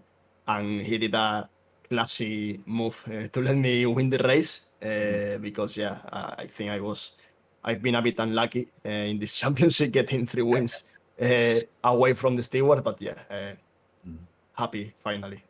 Yeah, indeed. And hopefully for your sake, you'll be able to cling on to this one. And let's then talk about the other 2 races today as well. The first race in Monza, and also a double podium then for Spain as well. Another fantastic race. Not quite the win. Do you think you could have taken the win in that one? Well, P3 was decent, but I made a mistake. In qualifying. I made a mistake in turn 1. I dive bomb without intention to Haddad. I have to say sorry. And then yeah, I got unlucky and lost 2 positions. It wasn't ideal, but somehow managed to finish P3 with 3 overtakes. And yeah, P2 from Danny and P3 for me was very good. Yeah, and then on to Japan, and that was, for you, not the best race of all time. What exactly went wrong in that one? Well, as you see, safety car came in lap 1 or 2. Well, lap 1 actually, and we decided that Danny Moreno pitted, and I stayed out because the double stacking in this game is really, really bad. You lose so many time. So yeah, I decided to stay out and let's see what happens. Obviously, Danny Moreno had the better strategy, and yeah, I tried to overtake at the end with the second safety car, but yeah, it was really chaotic. Yeah, P10, not that bad. Yeah, not that bad in the end. Still some decent points. And congratulations then on your win and on some great results on the day. Thank you for the interview, Alvaro. Thank you. And then on to your teammate, Danny Moreno, who, while he didn't claim any wins today, I think probably claimed the most points overall of any drivers, unless I'm very much mistaken. Got to be right up there. Danny, how are you feeling after today's races? Well, I'm feeling obviously really happy because I think we got both of us really good results. And after seeing the standings and being quite clear at the top, I think it's the best possible results we could get today. One thing I noticed from you actually in both qualifying sessions in Italy and then at Brazil, at the very beginning of each qualifying session, you were right on the pace straight away. Both of your very first laps in each qualifying were only a couple of tenths away from the ultimate pole time. And no one else was really getting up there until their second or third laps in the session. Is that something usually that happens to you, something you're sort of aware of why it happens, or was it just a couple of really great laps? Yeah, it usually happens, and one of the reasons is because at the beginning, obviously, as we all go out at the same time, there's not much traffic, but then towards like mid of the session or towards the end of the session, there's some people finishing the lap while others start the lap, so a lot of times the last run gets a bit compromised. What do they say? Yeah, compromised by other drivers or by traffic. And yeah, obviously, yeah, being straight at the pace from the beginning is really good, but I don't know how I always end up like P3 or P4 at the end, which is not ideal. So I think it's something I need to work on. Indeed, but obviously not a whole lot to work on. Still very, very impressive results, but it's always nice to have that extra drive to keep improving. And then thinking of Japan as well, obviously you had to start, well, that would have been down in 14th on the grid in that race, and still you made your way up to the podium to ensure you got a podium in every single race today. How did you do that in Japan? Well, obviously Carreton sacrificed himself at the beginning to let me pit, so that meant I jumped a lot of drivers in the pits that double stacked, and then I knew I was like P10 already, and there were still 4 drivers to pit, so that was already P6, and then I just made my way up the grid with a really nice overtake to Danny Beresnay on the penultimate lap. And yeah, GG's to Danny Beresnay because he's always super clean with everyone, and a lot of respect to him. Indeed, it's always nice to hear. Thank you very much for the interview, Danny, and congratulations on the great results. Thank you. Good night. Good night. And so on then to Alessio Di Capua of Team Italy, who claimed his first win in the series, I believe, in Italy. Alessio, how did it feel to win in Italy? Yeah, I felt really good to win on my home race, and in quali I did a fantastic lap in the middle of the session. To be honest, I don't know how I did to do that lap because 17.2 at the middle never exited to me. But yeah, I managed to put together the 3 sector and to close a really good lap. I unfortunately cut the last when where I did a really good 17.1, but it was still pole position, and yeah, I was really happy about that. And yeah, the race started pretty well. Me and my teammate Daniele managed to put a good race pace, and after we decided the lap to pit, Daniele pitted on lap 4, and I decided to do to push for the another more lap for the in lap and avoid a possibly undercut. And yeah, Danny decided to stay out for I think 1 more lap or 2 more lap, and yeah, he recovered at the end of the race, and yeah, fortunately in the last lap I managed to defend the position using all my airs, and I managed to win the race. And yeah, I was really happy, but I was sorry for Daniele because in the last laps for defending the victory, he's decided to help me a little bit, and yeah, that bring him to lose 2 positions and to finish the race on P4. Then yeah, unlucky for him because it could be a 1-2, but or at least about car on the podium. But yeah, it was a really good race. Yeah, but yeah, really good race, and I'm really happy for the victory. Absolutely, as you should be. And of course, that teamwork is part of what makes the Nations Cup so special. And then let's fast forward to Brazil, because there was one point where you took the race lead away from Danny Moreno. How surprised were you after you came into the pits to see Danny Moreno exit the pit lane ahead of you? No, I wasn't surprised because the 2 Williams driver made a really good strategy, against me because in the first part of the race, Danny Moreno was always in the middle sector, was a little bit faster than me, and he managed to start the last sector and then go on the straight with 6 or 7 tenths of advantage. And there was Danny Moreno that was really close to me, and for some laps I must use some airs to stay close to avoid a possible attack of Alvaro. But they did a really good strategy, and when I saw Alvaro pit, I decided to overtake Dani and do a fasting lap for avoid the undercut. But the undercut this time was inevitable because when I exit on the box the Alvaro managed to undercut me, and also Dani Berezni. I wasn't surprised because in Brazil the tires are really solid, he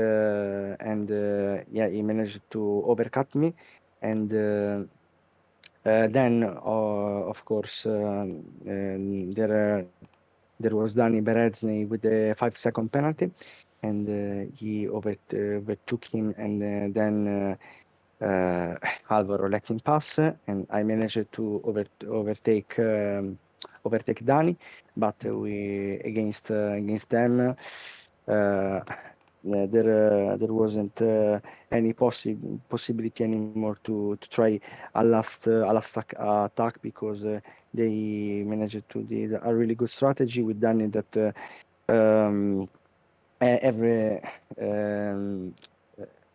give every time a really good slipstream to Alvaro, and I decided to maintain the position, and in the last lap I take advantage of Alvaro's slipstream for do the fastest lap, and I'm a little bit unlucky for losing P2, but I think P3 and P4 for the team.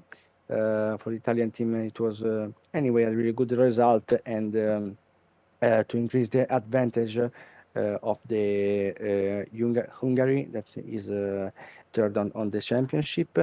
And tonight the team in general did a really good result, and for the last race, compliments to Alvaro and Dani for the win. Mm-hmm. All right. Well, still a very good result for Italy, as you mentioned. Thank you very much for talking to us today, Alessio, and congratulations on the win. Thank you very much, mate. All right. And finally, on to Daniela Haddad. And thank you very much for your patience, Daniela. Are you there? No problem. I mean, my teammate wanted to speak like 10 minutes in a row. But, no, apart from that, happy, no? Was a decent one today. Yeah, so let's start at the start in Italy. Of course, the lockout of the front row in qualifying was the big storyline there. I mean, how good did that feel to start with? Well, it was good. It was a good quali for us, 1-2. But in reality, we were a bit disappointed for the end because I was trying to help and make Alessio safe, but we lost the position to the Spanish guys in that one, and it was a shame. So, yeah, apart from the end of that race, I believe the other part with the 1-2 throughout nearly 11-12 laps of that race was pretty good. Yeah, and I mean, when you lost out in the end to the Spanish team, was there anything you felt you could have done differently in retrospect, or was that just something that was always going to happen because of the nature of the race? To be honest, I didn't feel the car very well in that race during the race, so I was going a bit slow. And I wasn't driving optimal, so probably if I felt the car a bit better, I could have done something different sometimes. But there are moments where maybe you need to try to do your best with what you have in the pocket, and I believed I did it anyway. So I could have done something better for sure, but I didn't feel it. Fair enough. And yeah, no, the result was still very, very good for Italy in that one. Then on to Japan, where unfortunately you did not have a highlight race for yourself, shall we say. Yeah, it was a good one. The start was mega, to be honest. They started very well, and I recovered a couple of positions. Then safety car decided to go in, but I got stuck into the pit for the bug of the pit, and in that way I lost positions, including the one with Dani Moreno that was like 2-3 positions behind me after the start, and he was a couple positions in front of me after that. Then at the restart, everybody decided to brake, and I broke my front wing instead of going on the throttle. And yeah, it was just a race that wasn't ideal, but I did whatever. I tried to do everything to try to do better. Indeed. And some races just end up not going your way, and you can't always help it. And then back to form again for Brazil. You're always there with the front pack. It seemed to me like maybe you were struggling a little bit with hanging onto the front pack. Would you say that's fair, or did you always sort of have it under control? Yeah, no, to be fair, I was quite under control in Brazil. I didn't really over push too much because there was not a lot of opportunities for me. I was in a position where actually the car in front had a lot of DRS, ERS plus DRS, so for me overtaking the guys in front was very complicated. Then after the pit, when I saw Bereznai with the penalty, and to be honest, I believe Alvaro as well in the post race we got a penalty because he entered into the pit lane crossing the white line quite massively. So I was thinking more to try to manage my position because probably I can end up on the podium in that one with the post race and with the penalty for Bereznai. Okay, well, we'll see about that one later on in the week. And thank you very much for talking to us today, Daniela, and congratulations on 1, maybe 2 podiums on the day. Oh, no, sorry. No, maybe 1 podium on the day. Sorry. Maybe 0. Yeah. Maybe 0. We'll see. Sorry. My bad. Have a good day. Bye-bye. Good night. Good night. Thank you very much.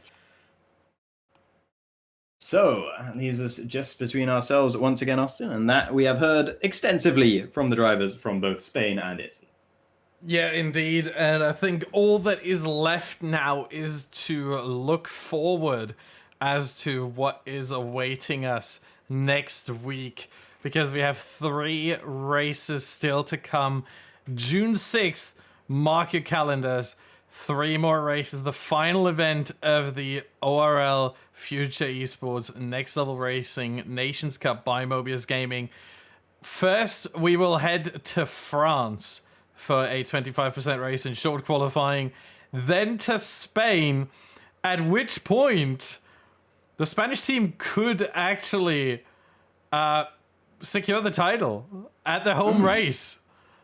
What would that be? What kind of a story would that be? Of course, we're not hoping for that because we have another race to come after that, and that will be the finale at the Circuit of the Americas, COTA, USA, Texas, another short qualifying and 25% race. Those are the 3 tracks for the final event next week, all here on YouTube. I don't know yet whether they will be on the FuturEsports channel right here or on the ORL channel, so make sure you subscribe to both. If you've enjoyed this broadcast, make sure you click the like button as well.